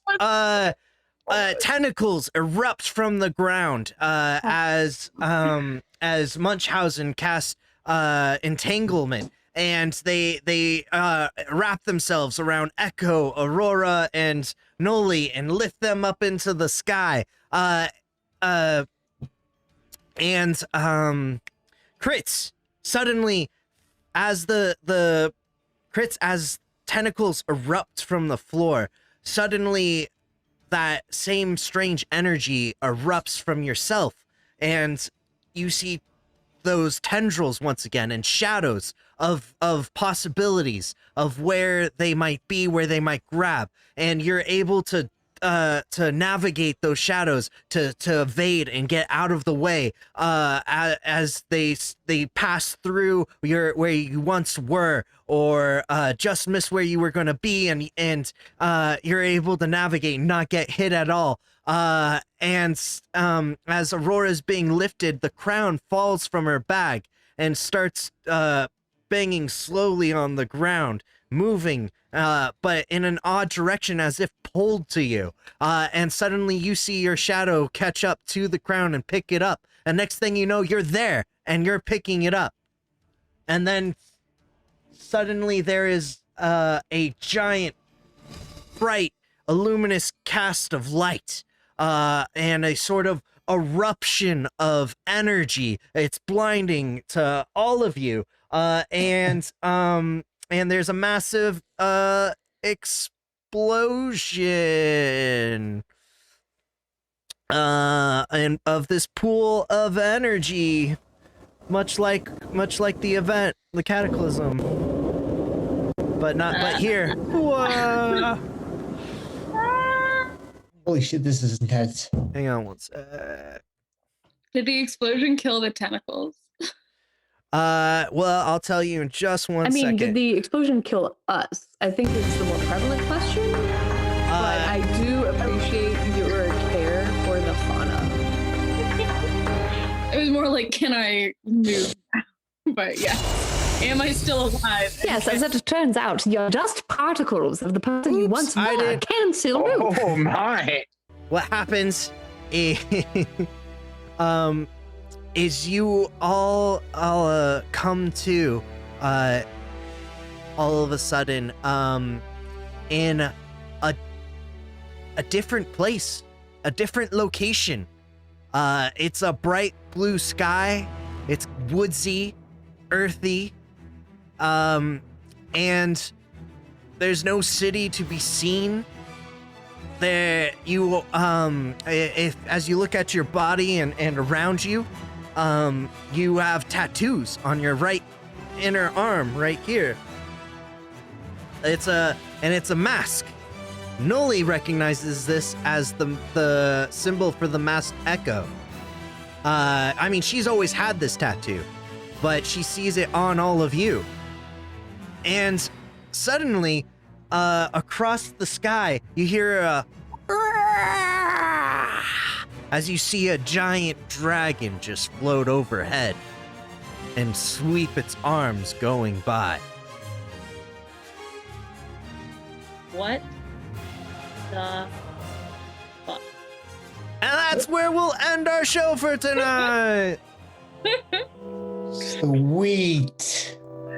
Sweet. I like to imagine it's just like we all wake up and we see all of these bad things. We see these tattoos. We see a dragon and just kind of like lift up, see this, and just... And back to bed. Good. It's a nightmare. It's a nightmare. I'm closing my eyes and I'm gonna wake up back home. I mean, you guys, I guess I can say real quick with the lore, like, dragons haven't been around for hundreds of years. They were a thing of the past. So, like, what the F, man? We'll see what's going on. Thank you all so much for tuning in to Tyler's Handsome Corner Tavern and joining us at our table for this first session. We have some kinks to work out and figure out, but we'll get there. We had a lot of fun. I hope you did too. Our party is finally all together, and we'll continue moving on. We're going to have special guests coming in constantly, and we'll be rotating guests in and out. If you are interested in being a part of Tyler's Handsome Corner and possibly being a member of this show, just feel free to contact me and we'll try and make it happen eventually. Thank you so much for Jesse for donating to us. I was way into what was going on. I totally meant to bring you into the story, Jesse. So I owe you getting in there. Jesse was also one of the cultists. You didn't know that, but she was there. So we'll be back again in 2 weeks to continue this journey and this story with these characters and possibly another as well. And thank you all so much for being here. I like to pimp some shows that I have. I'm a part of Fancy Hobo Improv along with Phil and Tony Tarico. Phil Nieto and Tony Tarico. We have shows every Friday and Saturday every week. So be sure to check that out at Fancy Hobo Improv on Twitch and YouTube. And then anyone else, any of my lovely players, if you want to pimp anything else, go ahead. I know Shannon's got some other streams she's on, and if you'd like to mention those. I will elevator pitch quickly because there's a lot. I do a podcast. It's called Ombligo del Diablo. It is a Mage the Ascension 5th edition game. You can find it basically anywhere you find podcasts. I am on a stream alternating Tuesdays called Uncanny Prose. I play a very different character not very different. They're also a drow. I play a Drowladin on that show. Friday night, I play Age of Arcanum on RPG Chronicles. I play another drow. Have we noticed a theme yet? Sunday, I play in Basilica of the Cudgel, also on RPG Chronicles, and I play Helona, the half-elf bard. Awesome. Thank you very much. My name is Ibrahim Brez, and I am blessed to be playing with you guys. Yes, and we had. Oh, go ahead. Yeah, okay. Sign off. Thank you, guys. It was Thank super you. fun. Yeah, Looking forward to doing this all again, and I'm gonna go to bed now. Yeah. She's in Canada. Bye. We'll say goodbye, folks. Goodbye. Good night. Good night. There you go. Move to your right. Hey, you guys are never freaking mind. awesome. You guys are really talented and hilarious. Thanks, dude. So are you. Yeah, it was fun. Mike's are still hot as well. No, she straight up Arigato. bounced. Oh, okay, bye. I don't know if she meant to That do shit that was or so she much was just fun. way I tired. did not don't know if she know knew I could Phil have up the this much street. fun playing. Saying goodbye to each other. Dungeons with Dragons. Bye, all. Bye, everybody. Thank you. Auf Wiedersehen. Oh, we aren't hanging out. We're leaving now. Okay, bye. Oh no, we're still live on the chat, Wait. feed, so I'm saying goodbye to people. Oh, bye. Blacking out. Deuces.